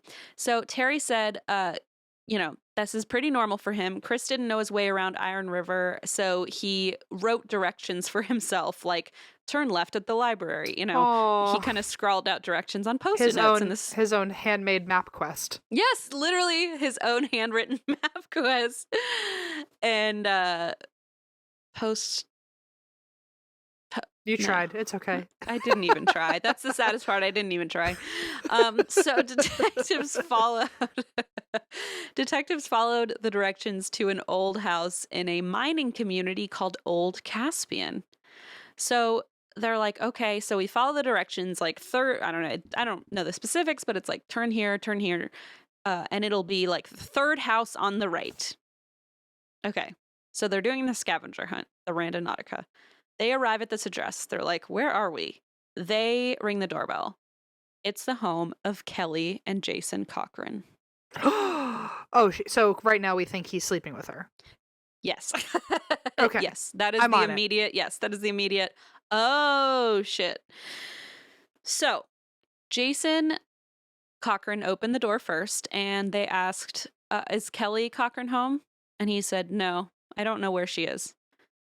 And okay, so now they're both missing. Great. And then she just appeared behind him in the doorway. Was that a weird joke he made? No, the investigator actually said this is pretty common. If a spouse opens a door and police are asking for them, their gut instinct is to say no, they're not here. Why? Can I help you with something? To cover for him. Yeah, or to at least just get the information before serving their spouse up on a platter. Yeah, here they are. Good to know. Allison would have absolutely relinquished me to the police with no questions asked. You'd be in this closet recording, and Allison would be like, knock, knock. Oh, here they are. Police, come Allison on would in. Allison would give them a list of my favorite treats to entice me into the police car. Yeah.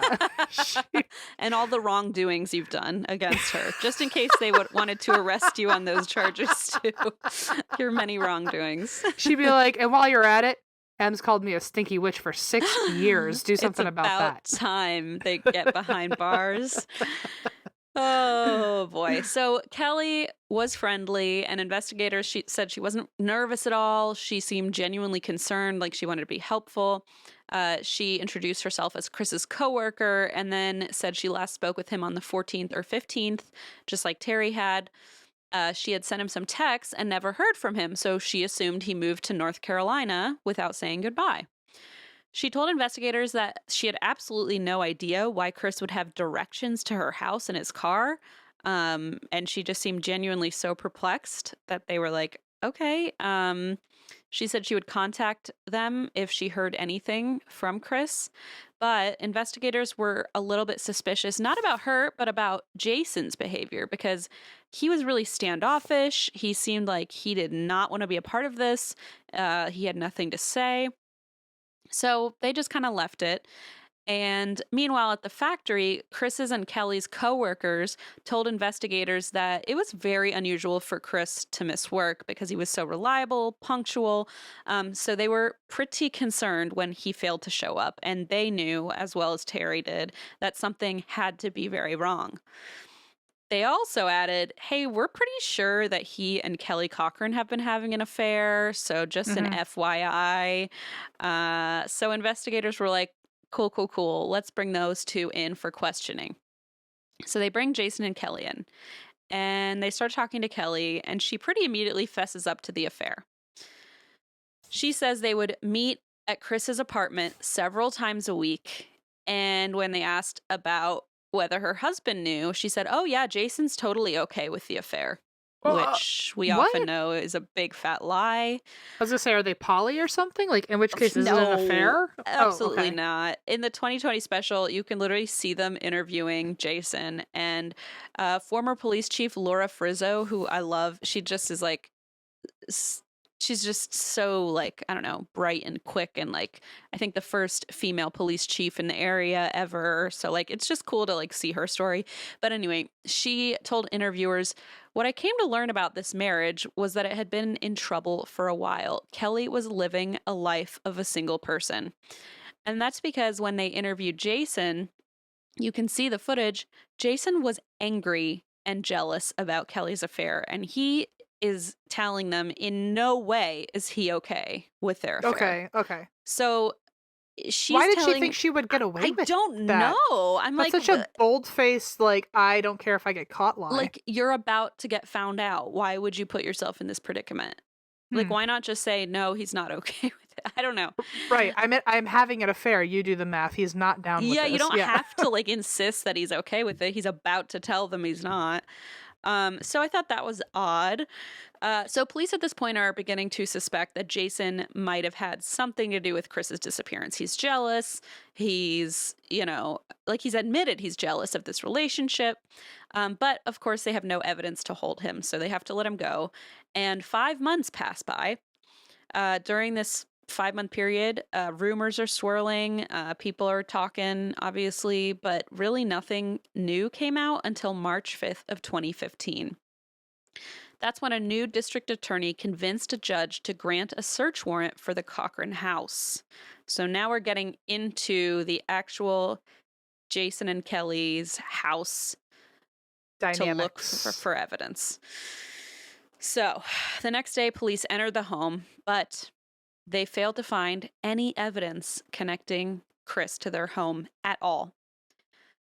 However, they did not go home empty-handed.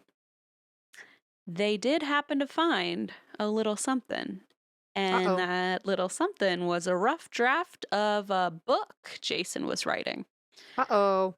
The book was written under his online gaming alias. Oh my God. Tell me what it is. Please tell me what it is. Can you take a guess? You're not going to guess it. I don't know. Is it boring? It's stupid. Is it like It's like something it's 69 like or something I would have done. That I'm that always that that crazy I 444? mean, basically, his alias was Quack Quack.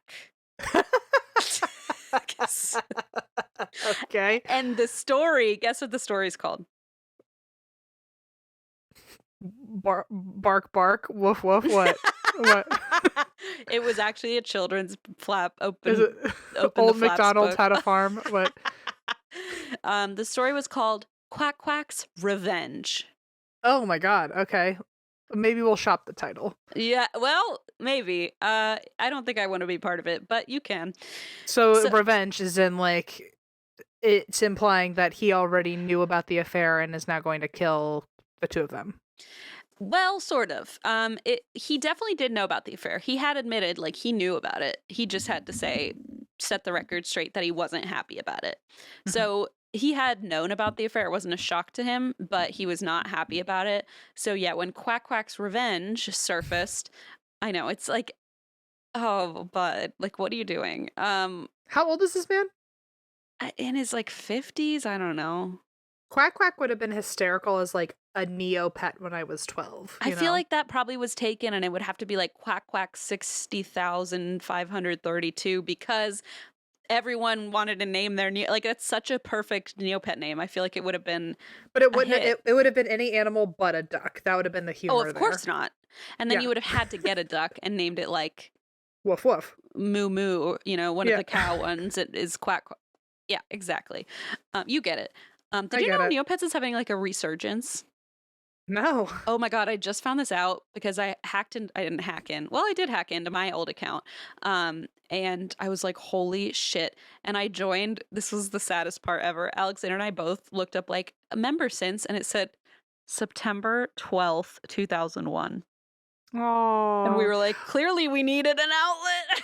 What was the one that I was a part? I didn't do Neopets. Was it? It wasn't Webkins, which I thought was an excellent business. Club Penguin? Club Penguin. Oh my god, I love. I never did Club Penguin. I did. Let's get Club Penguin accounts and Twitch stream it together. Oh, well, let's get Neopets because that's the one I'm really good at. I mean, I played that when a cow shows up hardcore. named Quack Quack, I hope you friend accept me. We're gonna friend accept each other. Yeah, let's all. You guys, can we all be Neopets friends? Everybody, that would be so fun.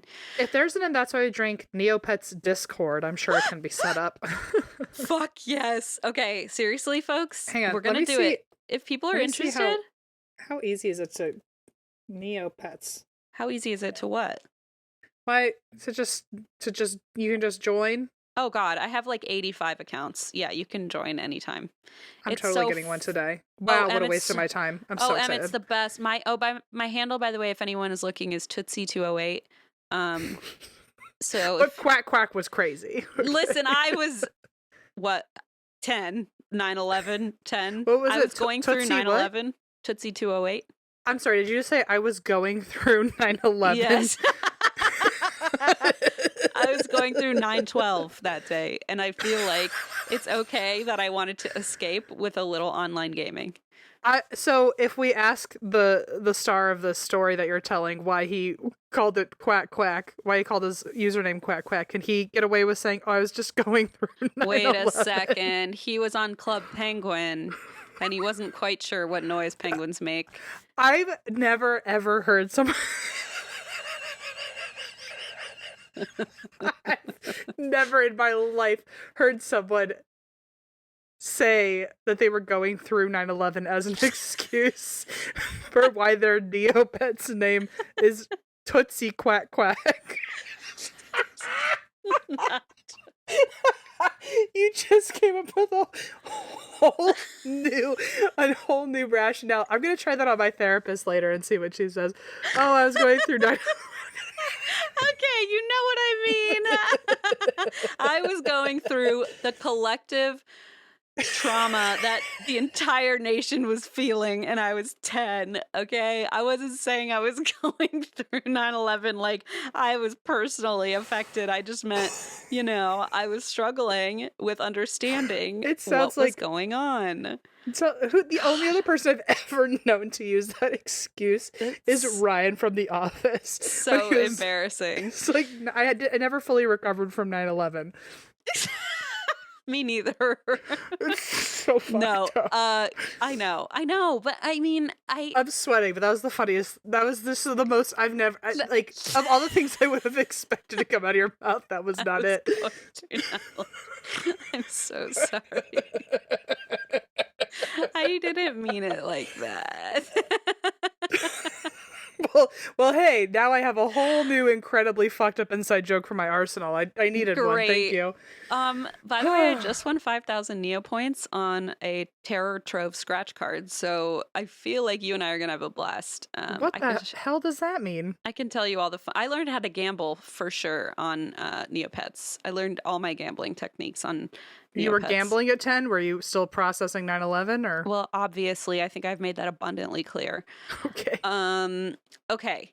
Let's get back to the story. Let me find the other tab that's not Neopets. Okay.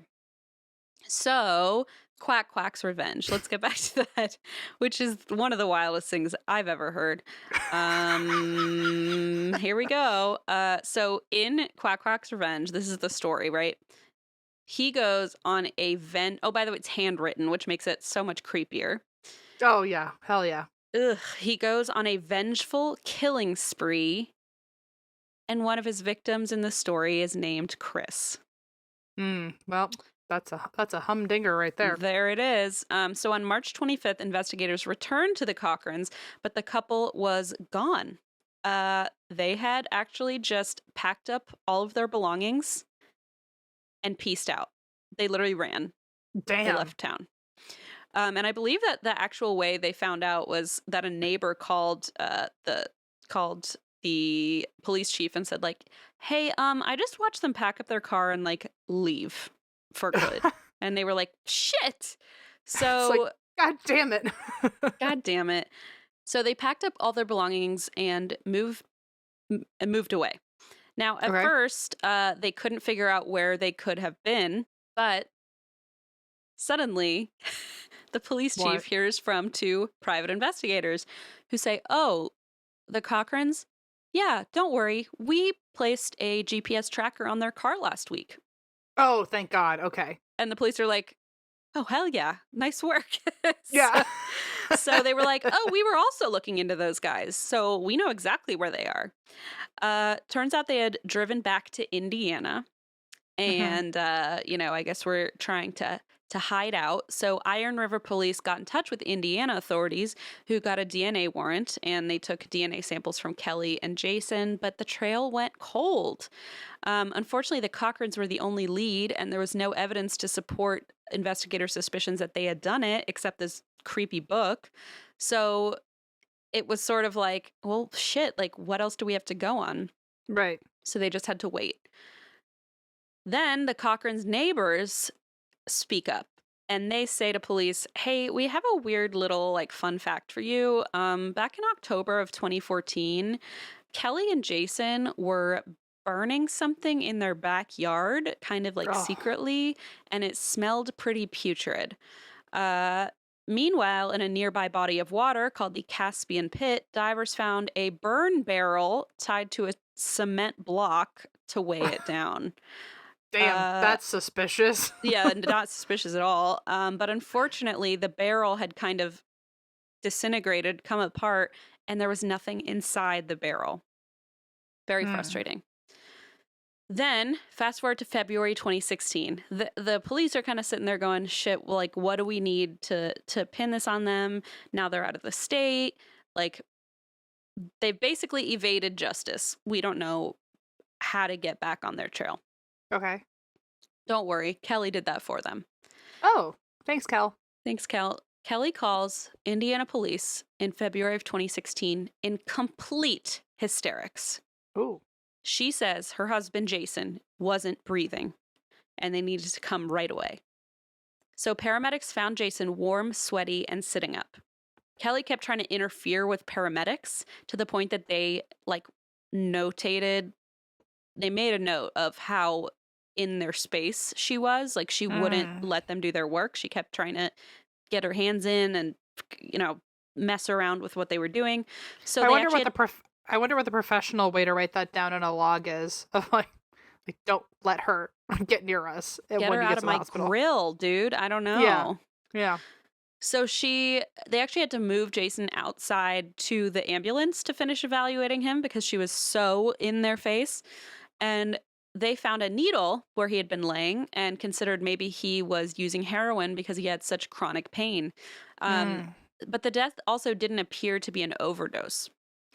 So they were a little confused about what could be going on. And so Kelly thought, okay, well, I know.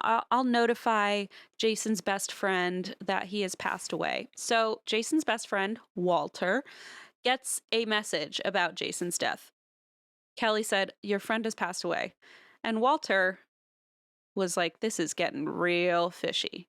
Mm. It was also right around the time he saw a missing persons poster for a guy in the town that he knew Jason and Kelly lived. So he's like, something very Oh. weird is going on. And his gut was like, this isn't good. So he contacts police and he says, there is no way Jason was using heroin. Like, he's my best friend. I promise you that is not what happened. Walter also knew that Jason and Kelly had moved back to Indiana. Jason had actually told him, oh, by the way, we're suspects in a missing persons case. That's why we moved from Michigan to Indiana. And so he was like, okay, so this is getting really fucking shady. But he told police when they came home to Indiana, Jason really struggled. He spent some time in the hospital for depression and a possible suicide attempt. And after that, Kelly began isolating Jason. Oh, okay. So he only had a few friends. He really struggled to go places by himself because of his disability. And Kelly made it increasingly difficult for him to reach out to people, to go anywhere. He was basically stuck at home. And anytime he was even playing a game with his friends online, the second Kelly got home, he'd be like, sorry, I gotta go, gotta shut it off, can't be playing my game. Oh, he was like very on eggshells around her about Yes, having he a was life. like under her thumb. Yeah. So the medical examiner released his autopsy at the end of February, and that is when it was revealed that although there was a large amount of drugs in his system, his actual cause of death was strangulation. Oh. Hmm. And he also had a bad back, so he couldn't even escape if he Oh, wanted to. horrible. Oh. So Kelly was now the suspect in Jason's murder and Chris's disappearance. Mm-hmm. On February 21st, investigators brought Kelly in for questioning on Jason's death, but she basically gave them nothing. So detectives were like, you know what? Walter, buddy, hey, you know how close we are as the police and you, our buddy Walter? Well, we have some undercover work for you to do. We have some secret plot. This is like my dream that someone's like, I need you to be like the go-between. Like, I need you to get the intel. You know what I mean? I do know what you mean, and you would be very good at it. But he understandably did not want to do it. Mm-hmm. And I get it. I feel like in this scenario, I wouldn't want to do it either. They basically told him he had to call Kelly and lie to her face about something. And Easy for me. They were yeah, check. Next. Okay. What's the hard part? I'm confused. He was like, I felt really guilty. I was like, okay. So detectives involved Walter. On March 12th, Walter called Kelly on a line that, of course, police were recording. He told her a fabricated story that back in February, before Jason died, he had mailed Walter a letter. So Mm. basically, he tells Kelly, hey, I don't know how else to tell you this, but it's just kind of creeping me out. I received a letter from Jason before he died saying, if something were to happen to me, forward this note to the Iron River Police. Oh. And so Walter said there is a stamp on this letter. It's in a sealed envelope. The Iron River Police are the address is written on the envelope with no return address. And in this letter, Walter tells Kelly, Jason wrote, if anything happens to me over the next few weeks, mail this to the police. It's all a lie. Sure. Just keep in mind. But Yeah. he is telling Kelly this. She falls for it hook, line, and sinker because he says to her, it looks like I'm supposed to mail this. And she goes, please don't. Love it. Shady. Walter said in that moment he knew Kelly and Jason had been guilty of Chris's disappearance, and he remembers thinking, I don't know where Chris is, but I'm sure he's dead. Yeah. He was like, the second she said that, I was like, shit, Yeah, he's gone. he's gone. Both Walter and Kelly's friend Jennifer were worried Kelly might hurt them next, which is pretty wild because, like, your friend or your friend's spouse is now a murderer potentially. And also, you're kind of involved now. So Walter's like, shit, I could be the next target. I'm the one who said I would send this letter to the police. Like, she might come after me. Oh, and that's such a fair fear. I'd be Totally like, valid. I walked myself right into fire trying to be helpful, but now I'm like, I have a target on my back. And to be fair, like, he was kind of pushed into it by the police. It wasn't Yeah. necessarily even walking. Like, he was kind of dragged in. So police put pressure on Kelly to confess, and bizarrely, after one detective noticed that Kelly frequently went to the park to sit under a tree, this detective was like, I have a new angle, and I'm gonna really get her good. And everyone was like, Okay. just wait till you hear what it is, Em. He was like, I think this will do the trick. And everyone was like, yo, I don't know. We don't want to be part of this. This is what he did. So this detective had been following her for a while to just keep an eye on what she did day to day.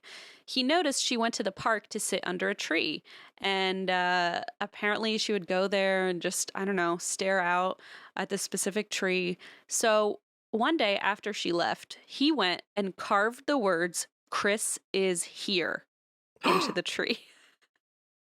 What? Okay. His goal was to make Kelly think Chris was haunting her. Girl. Please. That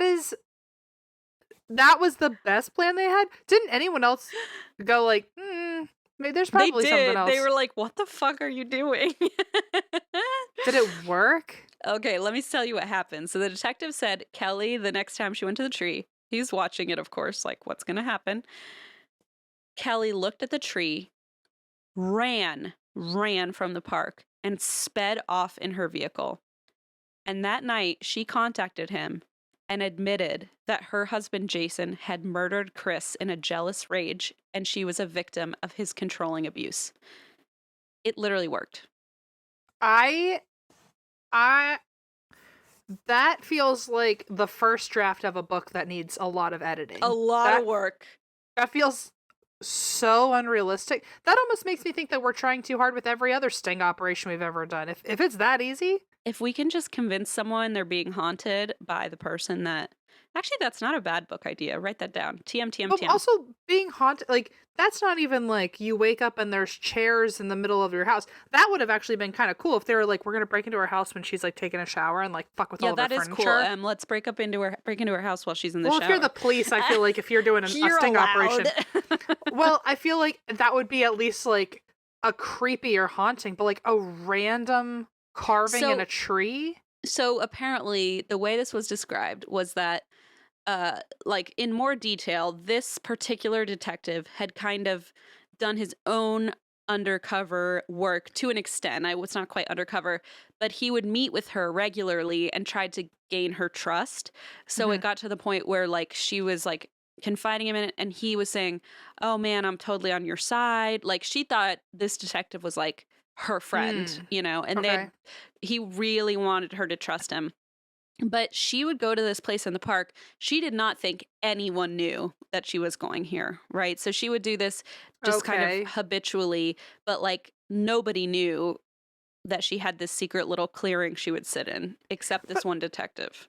But even like like for me to even the probability that someone's gonna look at the right tree at the right angle and actually take time to read the carvings and like there's so many ways that would have been such a long game of waiting. I know. I wonder. So he said it was one very particular tree that she sat at. So I'm like, I wonder if this bench was next to a tree and she could see the tree right from the bench. How big do you make the carving before it's too obvious, you know? Like, but it has to be big enough that she notices. Yeah, so I'm going to write Chris was here, police tree, and see what happens. Wow, that did not work. Which is wild, because you would think How many crisp was your police trees are there? for the amount of people who are into like morbid tourism, that tree would be getting a lot of play right now. Like there'd be people would be taking Yeah, pictures with the tree, I mean, I can't even find a photo. That's wild. We're not even taking enough time to that plan was the worst plan to actually go right. I mean, it's really shocking that it worked. I'll agree with you there. I'm amazed. Yeah. That blew my mind. Yeah. And I thought that's Looney Tunes, and now she's going to think somebody knows where she goes and hangs out. But apparently she believed it, and she came running out of the woods. So she sped off in her vehicle. Then she called the detective who wrote it, and didn't say anything about the tree, but basically said, you know what? I have to fess something up to you. My husband did this, and he's an abuser to me. And so that was at least a break in the case. Of course, detectives didn't think this was the whole story. Before they could bring Kelly in for more questioning, she skipped town again and went on the run. So on April 26, 2016, Kelly texted one of the detectives, this same guy. She's playing like the way they described it was like a cat and mouse game. Like, I mean, it is a cat and mouse game. He's writing secret notes in trees. She's falling for it. She's giving him like half the truth. They're meeting for pie at the diner, and like she's trusting him, but not really. So she goes on the run. No one knows where she is. And then this same detective that they're having this kind of cat and mouse thing receives a text from Kelly. Oh, God. And the text reads, "The West Coast looks beautiful this morning." So she's like telling him where she is. That's so eerie. It's weird. Like he's not on your side, girl. And she really believes that he's on her side? No, I think she just thinks like, oh, this is a fun little cat and mouse game. It also feels like, is she flirting with him or something? It felt a little flirty. And I think they did insinuate that it was kind of a like maybe he was her next target or something. Yeah, like I think she thought she could kind of flirt him into her circle, into her corner. Huh. Okay. So wow. So they're talk about a confidence to just like think you can get away with that. That's ballsy. So she says the West Coast looks beautiful this time of year, this morning. So now they know where, at least in general, where she is. And, you know, her behavior this whole investigation has been disturbing, to put it lightly. She seemed to lack any sort of guilt or empathy whatsoever. It was like this was all a big game, and she kind of was like, had a thrill about sending texts and like giving little clues. It feels really, all of it has some sort of air of like immaturity to it, of like, I mean, truly seeing like a carving in a tree and immediately feeling just like you have to fess up. It feels like a movie. Like it's like a little too. Yeah. And then like, I don't know, it just all feels like you should at least know if you're going to commit multiple murders, you know, maybe hide it. I don't know. It just seems like she's like really naive. She's being naive. She's being completely naive. That's a good way to put it. Like she really thinks that she can just like give little clues and they won't come back to bite her in the ass. Like, come on. Yeah. Yeah. So after a nationwide search, they eventually found Kelly, and she had actually been arrested at her cousin's house in Wingo, Kentucky. And police from Michigan and Indiana both drove down to question her. She told investigators that she and Chris planned to run away together, but that Jason had discovered their affair and was jealous and became violent and killed Chris. She said on October 13th, 2014, the couple got into an argument about Chris, and Jason brought up a pact they had made on their wedding night. Are you ready for the pact? Literally, I cannot wait. So she tells police, well, our pact on our wedding night was that if one of us cheats, the cheater would have to kill the partner they cheated on. What? That feels like a pact, like a, not like this is like a silly funny joke, but it feels like something that like someone maybe said like off the cuff or something as like a not serious thing, and but then she like really took it seriously. I don't know. That feels really weird, like taken out of context or something. Yeah, so it goes on because apparently Jason allegedly told Kelly that if she didn't stay true to their pact and kill Chris, Oh shit. he would. So that was part of the pact as well. It was you have to kill the person you cheated with, or the other person will then do it if you're not going to do it. I can't imagine making a promise that intense, like thinking, well, that will never. First of all, I can't imagine making that promise. But then, even if I did, I'd be like, well, that's never going to happen. So why would I even have to worry about that? And then all of a sudden, being put in that situation, it's like, well, I take that back. It was just my words, you Yeah, know. so just for some clarity, this woman lies nonstop. So I don't think this is even true. I'm Okay, pretty because sure that's she just made this up. Because so then when they kind of outlandish. pushed back, like, that is pretty outlandish and wild, she was like, I know, I thought it was a joke, but he took it way too seriously. And I'm like, girl, did you just make this up? Like, this doesn't make any, I don't know whether it was made up or not, but that is what she insisted happened. So Kelly, this is her story. She said she had invited Chris over for dinner and sex. She said they were actually having sex at the top of the basement stairs when Jason came up the stairs and shot Chris in the back of the head. Then he used a saw in the basement. Oh, by the way, when they like asked her about this in the trial, she was like, "Oh yes, we were still having sex as we fell down the stairs." I was like, Ew. "What the Also, actual fuck is going on?" also, if you're coming, so wait, he, so they're doing it up at the top of the stairs.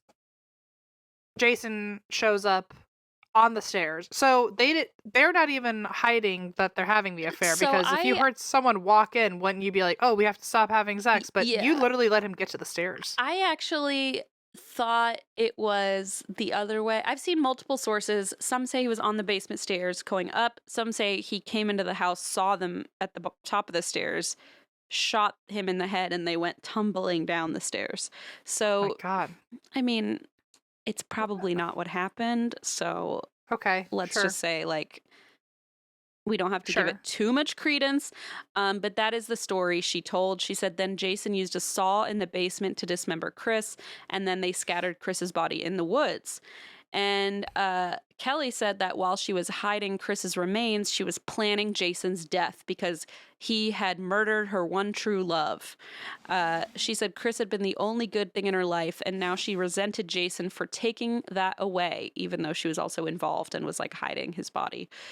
So in February 2016, Jason had been struggling with this worsening back pain, and Kelly told him she'd get a drug to ease his pain. She found for him some heroin and gave him a lethal dose. But Jason didn't die as fast enough as Kelly thought he would, so she told police he was still conscious when she strangled him to death. Oof. In April 2016, Kelly was charged with both murders. Chris's ex-girlfriend Terry, the one we heard about up top, who like he had moved to town for her and they had had that long distance relationship. Yeah. She was absolutely horrified by the details of the case. She said she always suspected they had hurt Chris in the woods and left him there to die, but she Damn. never suspected how depraved this murder actually was. On May 18th, 2016, police set out again with canine units to find Chris's remains after Kelly gave them a tip on where they could be. They only found Chris's skull and a few other bone fragments, but there was a bullet hole in the skull, so it could be. It could be. The problem is, like, now that Jason is dead, we don't hear his side. Like, Right. it Right. could have been Kelly who killed him. I don't know, but Jason also had that book about revenge. So, I mean, for all I know, he could have done exactly what she said and shot him at the top of the stairs. I'm not sure. Kelly also surrendered a pair of forceps, which she said she and Jason used to remove the bullet from Chris's skull. And when they tested the forceps, they tested positive for Chris's blood. So it is Oh, possible okay. that that's how it went. In a 2018 documentary on the case called Dead North, former police chief Laura Frizzo, who I was mentioning earlier, was reenacting the discovery of Chris's skull and like showing the video crew where it had been found. when they actually discovered Chris's jawbone. They hadn't found it in the previous searches. And So it was where? where his skull was originally found, she just brought them out to the site to say, like, this is Ah, where we found his skull. And one of the crew members like found, tripped on it? yeah, like basically stumbled upon Oh my God. Chris's jawbone, which must have just been so, I don't know, jarring. That Oh, feels more like a haunted activity than even the right? tree carving. It's like, oh, here's That's my mouth. spooky, right? Ugh. So Kelly refused several plea deals and went to trial for murder, lying to a police officer and mutilating a dead body. She did take the stand during the trial, and she told the defense team that her initial confession wasn't exactly right.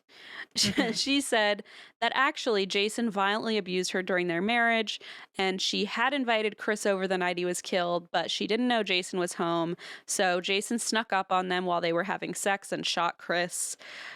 Jason told Kelly he would kill her too if she didn't help him dismember Chris, and that was the only reason she had participated in the dismembering of Hmm. Chris.